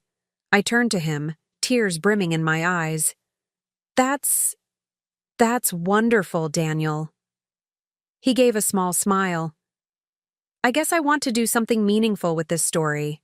Not just write an op-ed and move on. I want to make sure nobody else has to go through what I did." Emotion welled in my chest at his words. Pride, love, awe at his strength. "You'll help so many people, I know it." We continued walking toward a small pond at the edge of the property. He stopped and stared at the water's still surface, reflecting the moon's pale sliver. "Mum, there's something I need to tell you. Something I've been hiding." My heart clenched. "What is it?" "You can tell me anything." He swallowed, gaze fixed on the pond. "When I was in the warehouse, I overheard them talking about another shipment. A bigger one.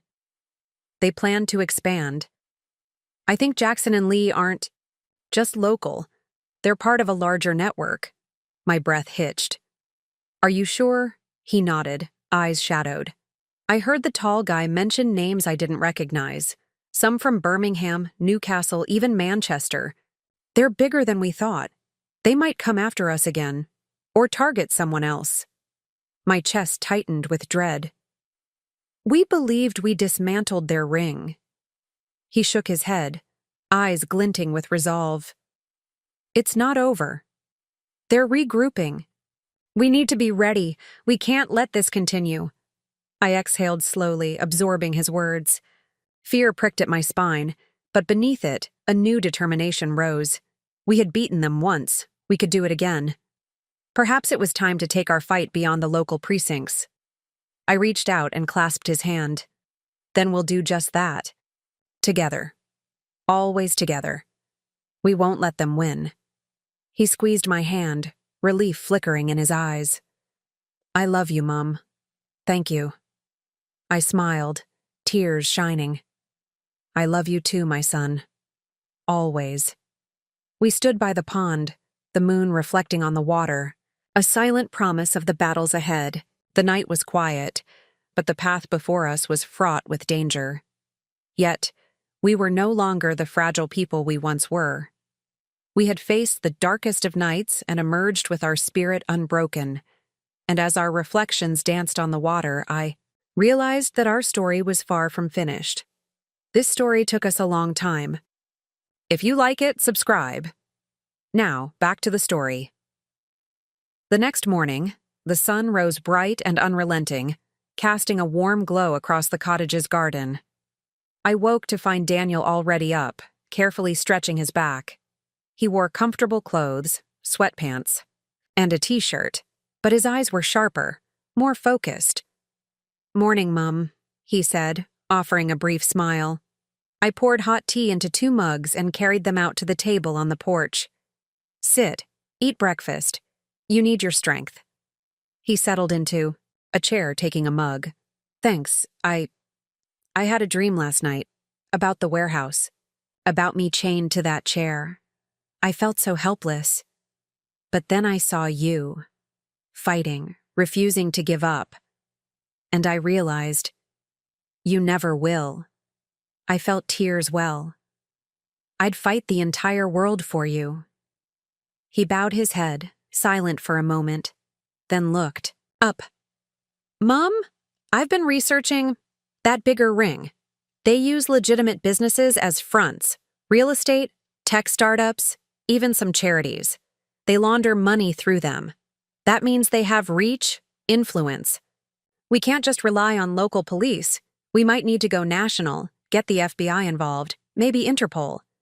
I blinked, mind spinning. That's a lot." He nodded. "I know, but if we can't stop them quickly, they'll hurt more people. I don't want another family to go through this." I took a deep breath, feeling the weight of his words. The idea of involving international agencies was daunting, but he was right. We had to think bigger, act faster. "All right," I said firmly. "Let's gather our evidence. If Jackson and Lee have ties to these other places, we need to map it out. We'll need bank records, shipping logs, more testimonies, everything. And then we contact who?" He met my gaze, determination shining in his eyes. "Martha has connections. She can introduce us to someone at the National Crime Agency. We start there." I nodded, swallowing hard. "Okay, we do that. But first," I gestured to the porch.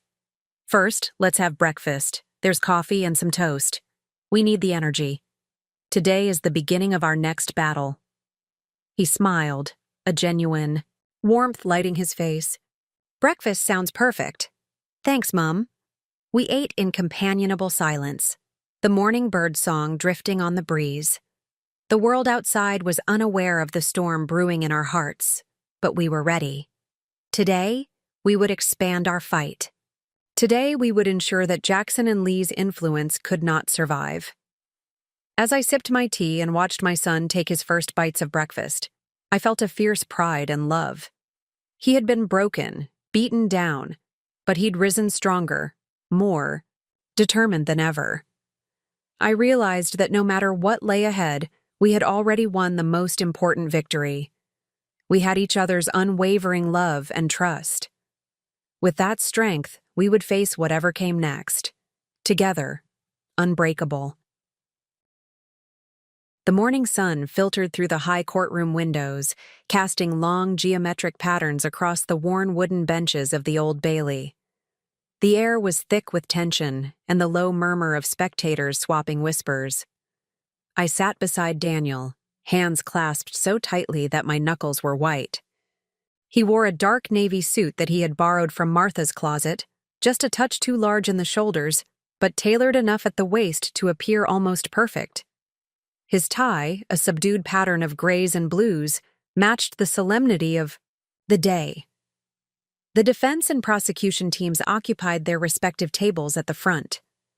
I recognized DCI Miller in his crisp suit, notes strewn before him, determination etched into the lines around his eyes. On the other side, the defense counsel, a slick, silver-haired barrister named Edwin Marsh, leaned back with a practiced calm that chilled me. Between them stood the defendants, 4 men whose faces were an ensemble of defiance, shame, and arrogance. The ringleader, Lars the broker Henderson, glared at the crowd with cold eyes. To his left sat a younger cohort, Marcus Blake, whose twitching leg betrayed his fear. 2 others, Jason Lunt and Isaac Reeves, sat with heads bowed, appearing resigned to their fate. I steeled myself as the judge, Lord Justice Barnaby, took his seat. A hush fell over the courtroom, punctuated only by the soft click of the gavel. All, rise for the Lord Justice Barnaby. The courtroom rose in unison. I felt Daniel stiffen beside me, his breath catching. Please be seated. Daniel and I sank gently into our seats. The judge's gaze swept over the courtroom, his expression measured. We gather here to hear the sentencing of Lars Henderson, Marcus Blake, Jason Lunt, and Isaac Reeves, convicted on counts of extortion, money laundering, human trafficking, and coercion among other charges. Counsel for the prosecution, you may proceed with your summary. DCI Miller stood, shoulders squared. He moved with precision down the steps to face the bench. My lord, he began, voice resonant, the evidence laid bare during this trial has demonstrated the pernicious and calculated nature of Jackson and Lee's operations. The defendants conspired to coerce vulnerable individuals, students, immigrants, and local residents, into surrendering both money and freedom. Victims were threatened with violence, their futures manipulated with cold calculation. The syndicate's illegal gambling operations generated vast sums, which were laundered through shell companies, corrupt accountants, and offshore accounts. Among the victims was Miss Cordelia Ravenscroft's son, Daniel Ravenscroft, whose life was nearly destroyed by their extortion. We present victim statements, financial records, intercepted communications, and testimony from survivors as incontrovertible evidence of the defendant's intent to control, exploit, and terrorize. These men deserve the full measure of punishment commensurate with their crimes. DCI Miller returned to his seat, expression steely. I swallowed hard. Every fiber of my being quivered. Next, Edwin Marsh rose, adjusting his black robes. He approached the bench, leaning forward. My lord, while my clients are indeed convicted, it is important to consider mitigating circumstances. Mr. Blake and Mr. Lunt were under the direct coercion of Mr. Henderson. They were threatened, fearful for their own lives and those of loved ones, of becoming targets themselves. They followed Henderson's orders under duress. Mr. Reeves acknowledges remorse and has provided extensive cooperation with the Crown. We implore the court to consider reduced sentences, reflective of their assistance in dismantling the larger network. The judge listened, fingers steepled. Turning to Henderson, he regarded him with a stony gaze. Henderson looked back, unflinching, as though daring the law to break him. At length, Lord Justice Barnaby spoke. Thank you, counsel. Before I pronounce sentence, I will hear from the victims. Mrs. Ravenscroft, you may approach. My heart pounded so violently that it seemed to fill the entire courtroom. I rose, hands trembling, and walked down the aisle. A path that felt like a gauntlet of gazes. Spectators, neighbors, and families of victims watched with rapt attention.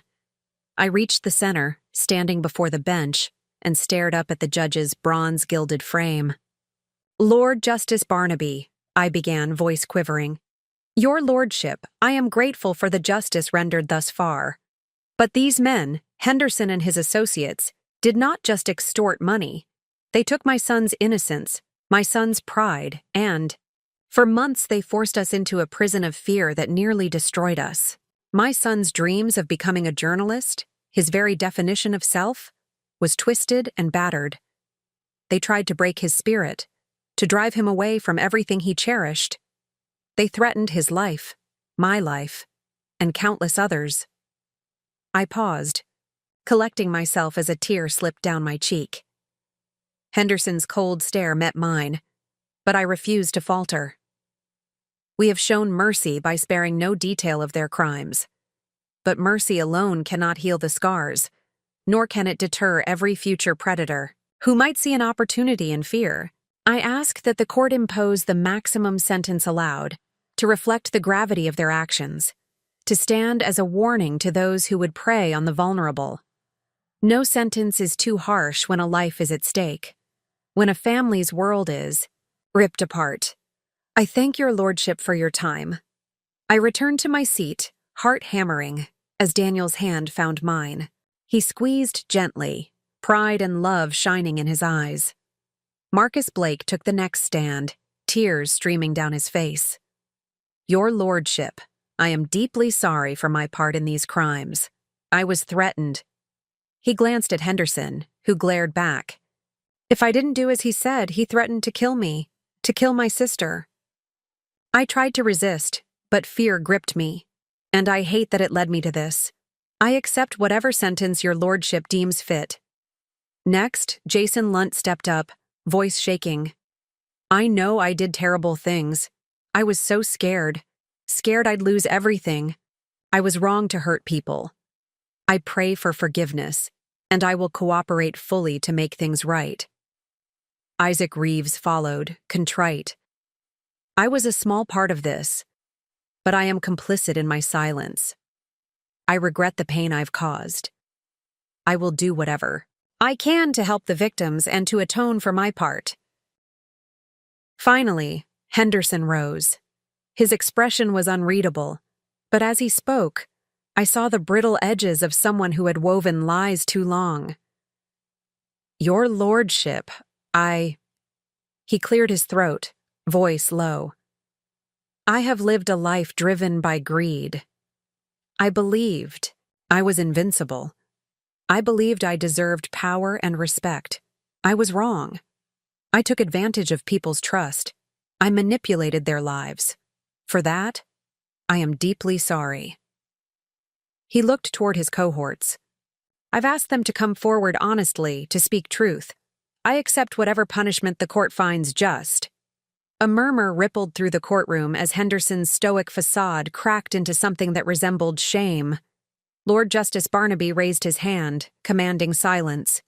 "I have heard the victim impact statements and the remorse expressed by the defendants. While some deserve significant mitigation, particularly those who acted under duress, others acted with full knowledge of the harm they inflicted. This court has no tolerance for extortion, violence, trafficking, or any operation that blights the lives of innocent individuals." He paused to review his notes. Marcus Blake, aged 23 at the time of the offenses, acted under coercion. However, his participation was extensive. "I sentence you to 8 years imprisonment, with eligibility for parole after serving 6 years. No remission shall be granted for the first 2 years, given the serious nature of your crimes." Blake sank back into his seat, tears welling anew. Jason Lunt, aged 19, acted under duress and has provided full cooperation. "I sentence you to 6 years imprisonment, with eligibility for parole after serving 4 years. No remission for the first 18 months, Lunt buried his face in his hands. Isaac Reeves, though a smaller player, was complicit in maintaining the operation. Your sentence is 5 years imprisonment, eligible for parole after 3 years, no remission for the first year. Reeves nodded, tears streaming. Lars Henderson, the primary orchestrator, age 35, was the mastermind. You knew the damage you inflicted. I've reviewed the pre-sentence reports. Your lack of genuine empathy is astounding. You remain a threat to society. I sentence you to life imprisonment, with a minimum term of 25 years before parole eligibility. No remission is permitted.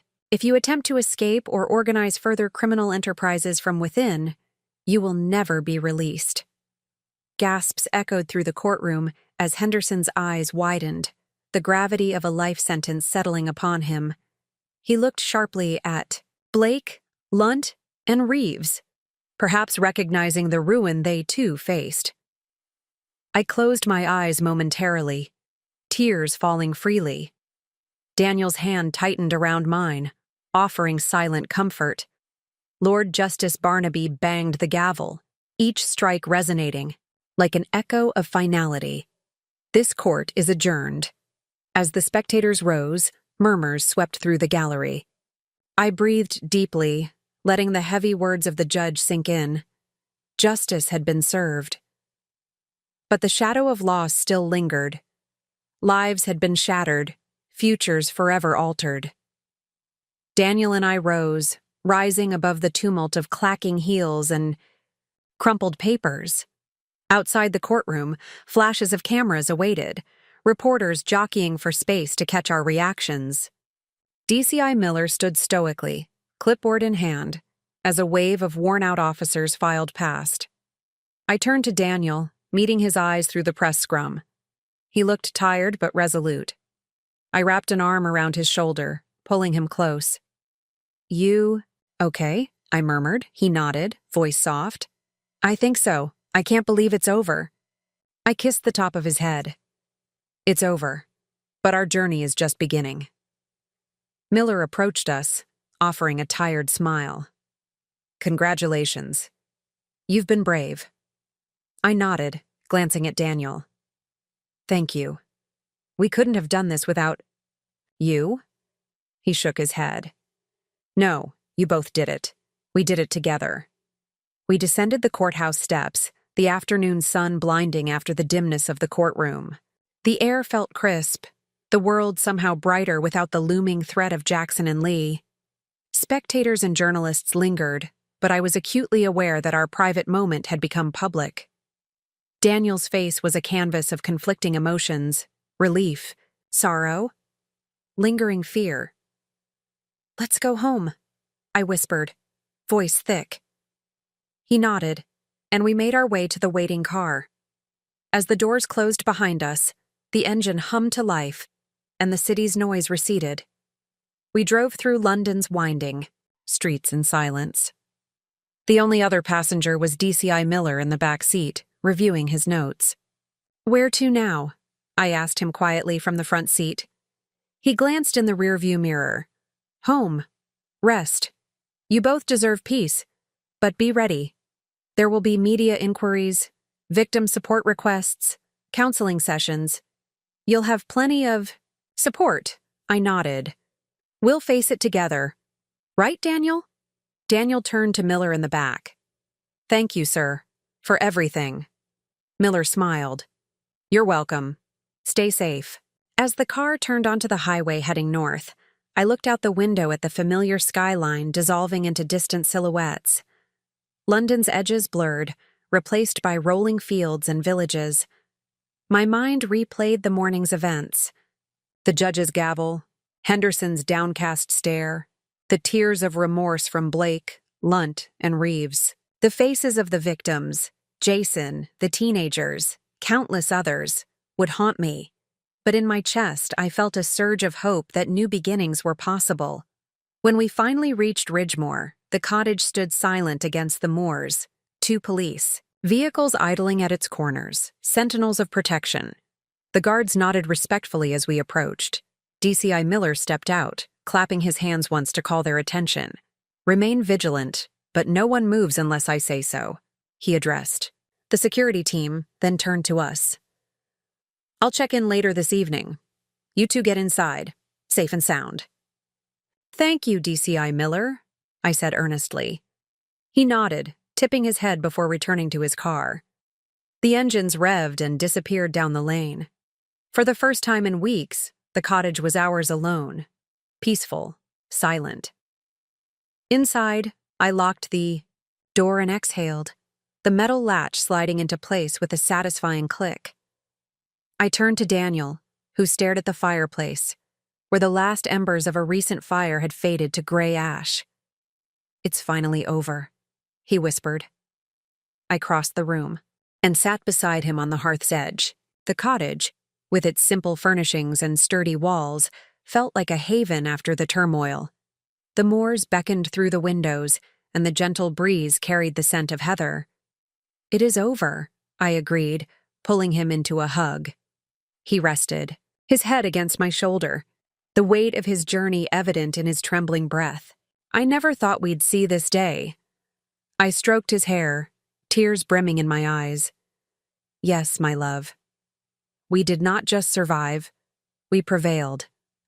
But remember, survival does not end with the courtroom. Healing begins now. It's a long road, but we'll walk it together." He pulled back, meeting my gaze. "What happens now? What about university, my life?" I smiled, tracing his cheek with a finger. "You go back to university. You finish your degree. I'll stand beside you at graduation. This time, with your head held high, the world is yours. You survived a storm. Now you'll grow stronger for it." His lips curved into a tentative smile. Stronger. I like the sound of that. I rose and held out my hand. "Come with me. I want to show you something." He rose, taking my hand, and together we walked to the back door. Opening it, we stepped onto the small patio where lavender and rosemary bloomed in defiance of the seasons. The moors stretched endlessly beyond, their waves of purple and gold shimmering in the late afternoon light. "Look at that," I said, breathing deeply. "This is your new beginning." He followed my gaze, eyes softening. "It's beautiful." I nodded, heart swelling. "Just as you are." We stood there in silence, letting the wind carry away the echoes of the past. Somewhere beyond the horizon, the future awaited, vast, unbroken, and promising. We would return to London for Daniel's next chapter, but for now, we were here, safe, and together. I picked up a small lavender sprig and tucked it behind Daniel's ear. "For courage." He chuckled softly, the sound a fragile melody. "Thank you, Mum." I wrapped him in another embrace.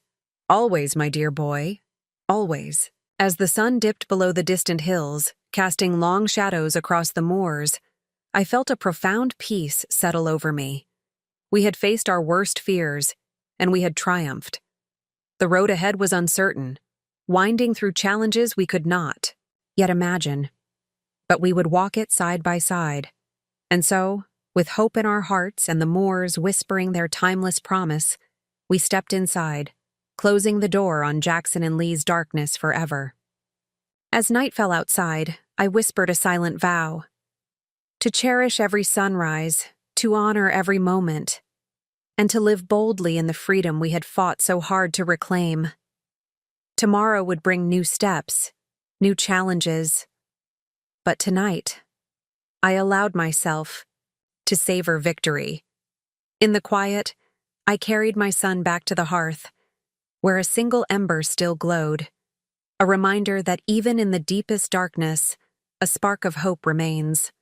With the world before us and each other's love as our guide, we would build a life that no one could ever take away. And in that promise, I found the strength to smile for the first time in what felt like an eternity. Dawn broke gently over the moors, painting the sky in pastel hues of pink and gold. The cottage lay silent, save for the occasional creak of floorboards and the soft rustle of lavender leaves outside.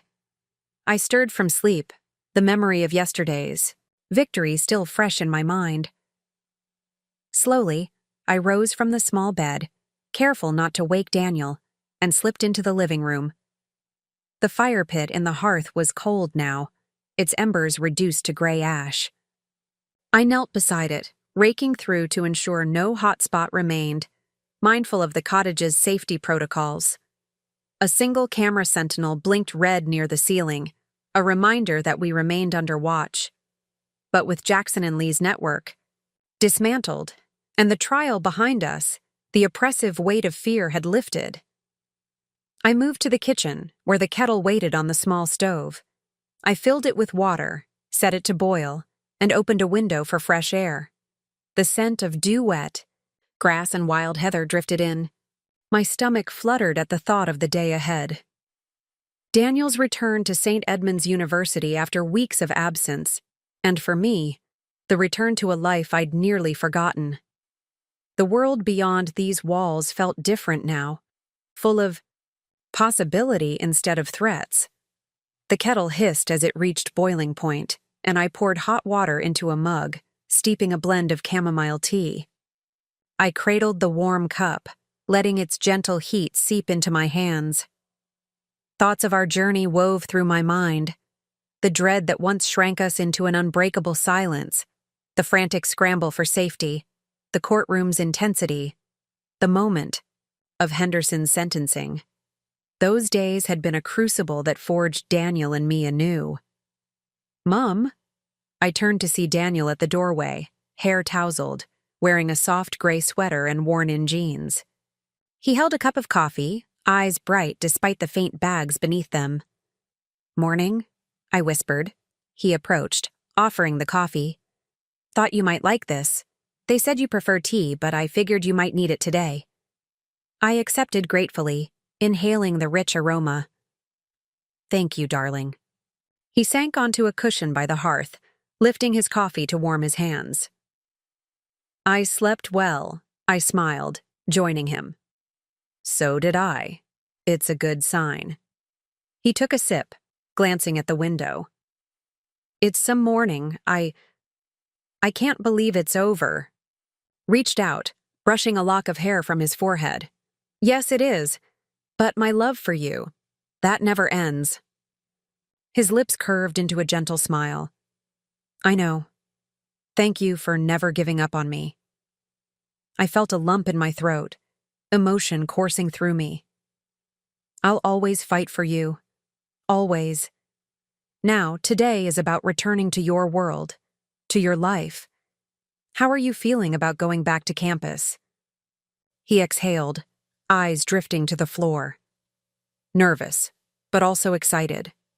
I miss my classes, my friends. I miss writing. I need to remind myself why I became a journalist in the first place, to give voice to stories that matter. I've been reading so much these weeks. Mum's letters, news articles about the trial, books about investigative reporting. It's rekindled something in me." I smiled, pride blooming. "That boy in my garden who found joy in a simple flower, he's still there. The rain just washed him clean." He chuckled softly. "That's me. Ready for a fresh start." The moment felt tender and profound, a mother and son on the threshold of renewal. I wrapped my arm around his shoulders, pulling him into a hug. "Let's savor this peace. Then we'll step forward together." We remained in the warm glow of the morning, the cottage embracing us as though it too rejoiced in our freedom. When we finally stood, a gentle knock came at the door. I moved to open it and found Detective Sergeant Anya Collins on the stoop, wearing a soft but professional smile. "Good morning, Mrs. Ravenscroft, Daniel," she greeted, her Yorkshire accent warm. "I hope I'm not intruding. I wanted to let you know that the press has moved on to other stories. The syndicate's downfall dominated news cycles for days, but I spoke with the local constable. He said we're no longer front-page material. They'll cover the sentencing, but after that, it's likely to fade. You two can have some semblance of privacy again." I exhaled, relief pooling in my chest. Thank you, D.S. Collins. That's a gift I didn't expect. She nodded. And the judge granted you anonymity for psychological counseling if you need it. They're making resources available. Daniel stepped forward, voice sincere. Thank you. We appreciate all that's been done. She returned his gaze with kindness. You're both brave, and you deserve peace. If you need anything, just let me know. Otherwise, She paused, looking at our cottage. I'll be off. Best of luck, both of you. I closed the door gently and turned back to Daniel. They really have cleared the air. We can breathe without fear now. He nodded, a smile of gratitude on his face. It's like the world shifted. Darkness lifted. I took his hand. Let's lock up for a while. Head back to St. Edmunds. You have a class at noon, right? He checked his watch. 11:30.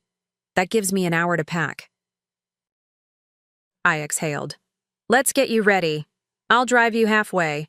There's a stop off at a cafe where we can have lunch. Then you can catch the university shuttle. He smiled, straightening his backpack that leaned against the bench. Sounds perfect. We moved through the cottage, gathering backpacks, checking that the locks were secure, and ensuring the security cameras were active. The small, functional structure that had sheltered us felt like a protective cocoon. Yet, the world outside beckoned us with its colors and possibilities. We climbed into the family car parked beside the barn, a sturdy SUV rented from Martha's contacts. She'd ensured it had no ties to our real identities, an added security measure in case anyone tried to trace us. The engine roared to life, and we drove the winding gravel lane, the moors stretching in every direction. As we merged onto the A19 northbound, the map displayed on the dashboard indicated the route to St. Edmunds, via York, and then down a network of winding roads leading to the campus.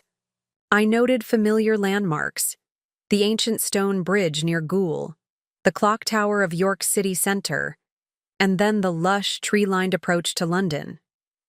Mum, Daniel asked quietly, fixing his gaze on the horizon.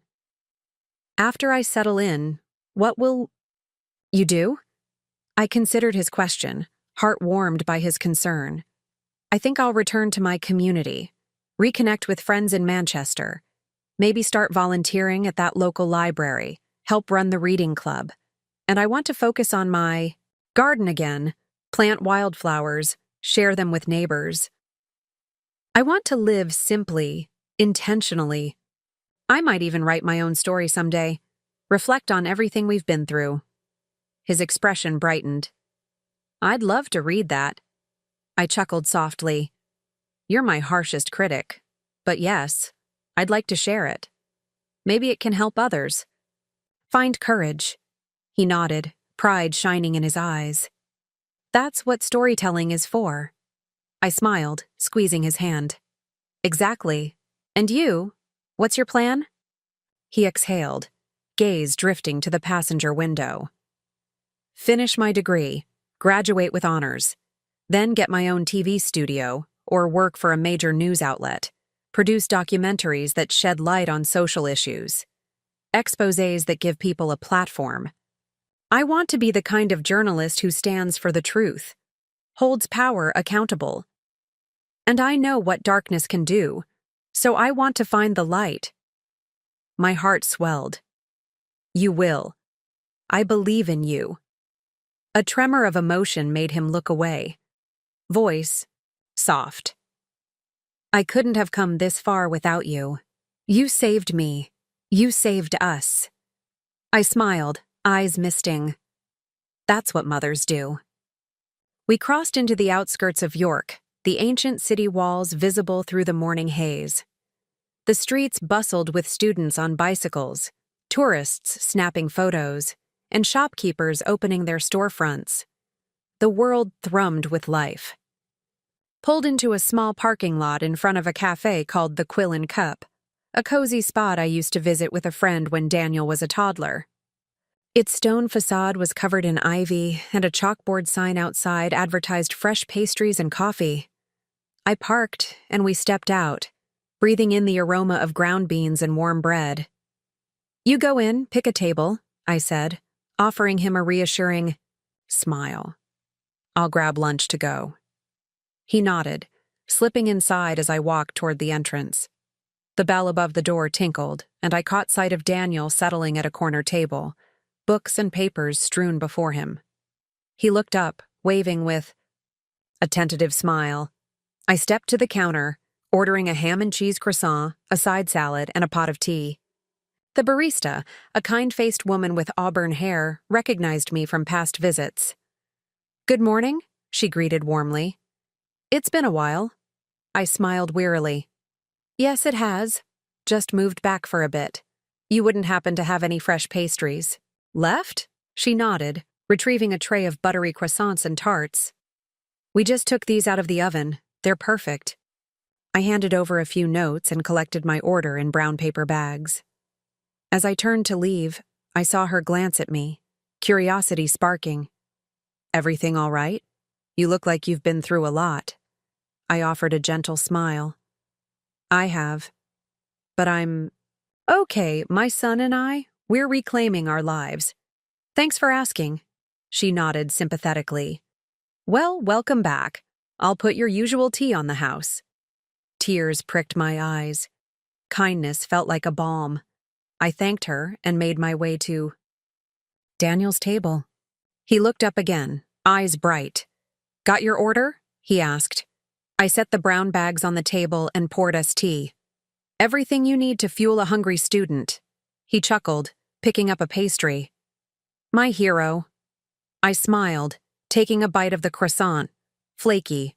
"Buttery, perfect. I'm glad you're back in your element." He studied the books in front of him. A thick journalism reference guide, his notebook filled with drafts for his next assignment, and a folder of letters from professors expressing support. "I'm in orientation at 12, but I thought I'd review some notes first. I want to catch up quickly." I nodded, sipping tea. "You have a good foundation now, more than most. Just be kind to yourself."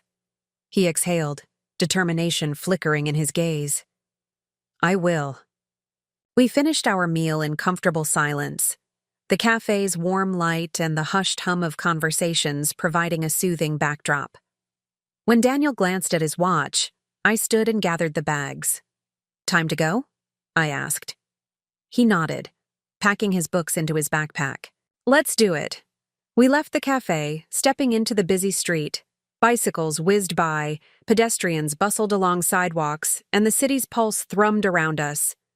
We climbed into the car and set out for St. Edmund's University, following winding roads that led back toward London.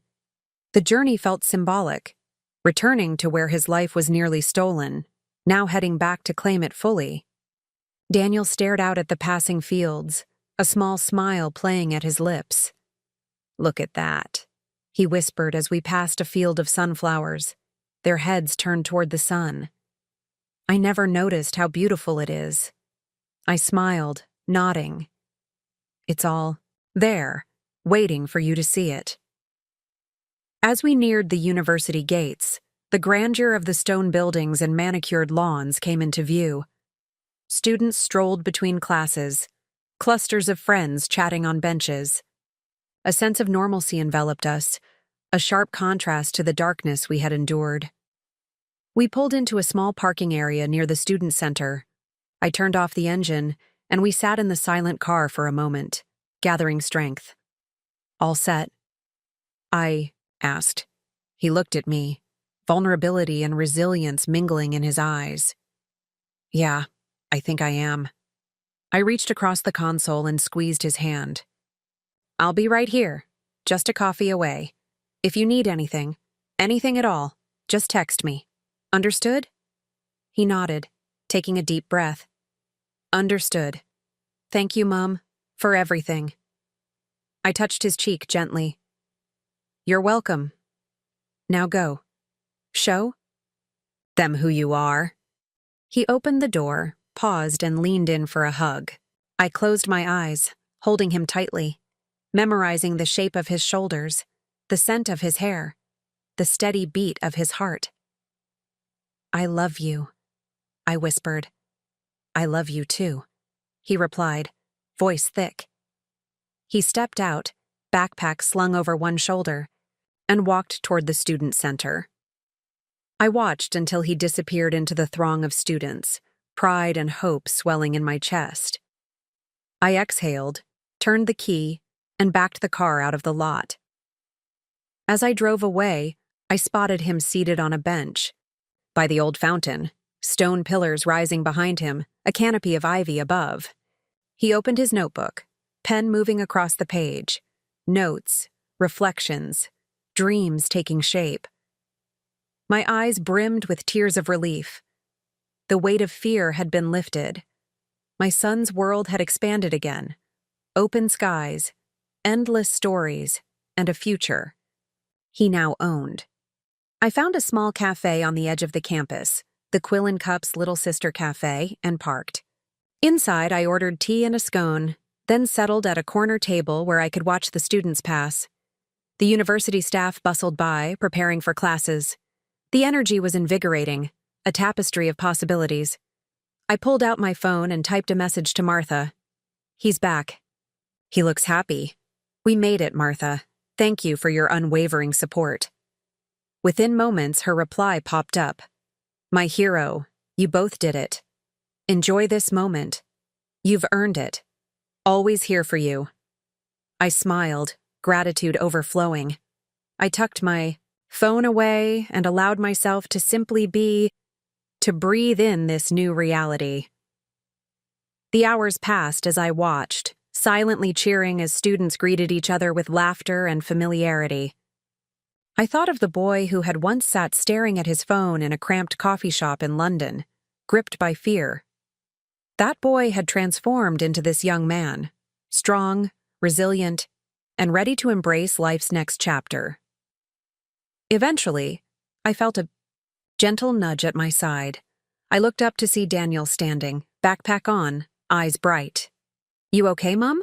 He asked, concern sparking in his voice. I nodded, offering a soft smile. I'm more than okay. I reached out to brush his hand. Your first day went well? He settled into the chair across from me, exhaling. It was good. Orientation, meeting my tutors, signing up for workshops. They're supportive. I felt a swell of pride. I'm so proud of you, he laughed, a warm sound that filled the space between us. Couldn't have done this without you. I shook my head. No, together. He nodded, and then, with a more serious expression, he placed a small folded paper on the table. I've got something for you. Open it when you're ready. Curious, I unfolded the paper. Written in neat script were lines from one of his articles published before the ordeal, an exposé on local community-driven social programs. Below it, he had scribbled, Mum, for the years you nurtured my dreams, even when I couldn't see them, this is my tribute to your unwavering belief in me. Every word is ours. Thank you for giving me the chance to write my own story. Tears welled as I read the lines, each syllable echoing the journey we had taken. I looked at him, voice trembling. Oh, my love. Thank you. He reached across the table, taking my hand. This is just the beginning, Mum. We have so many stories to write, mine, yours, ours. I squeezed his hand, tears spilling freely. Yes, we do. Outside, the campus hummed with life.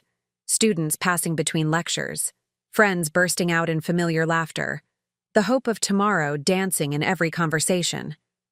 I felt it too, a renewal of spirit, of purpose.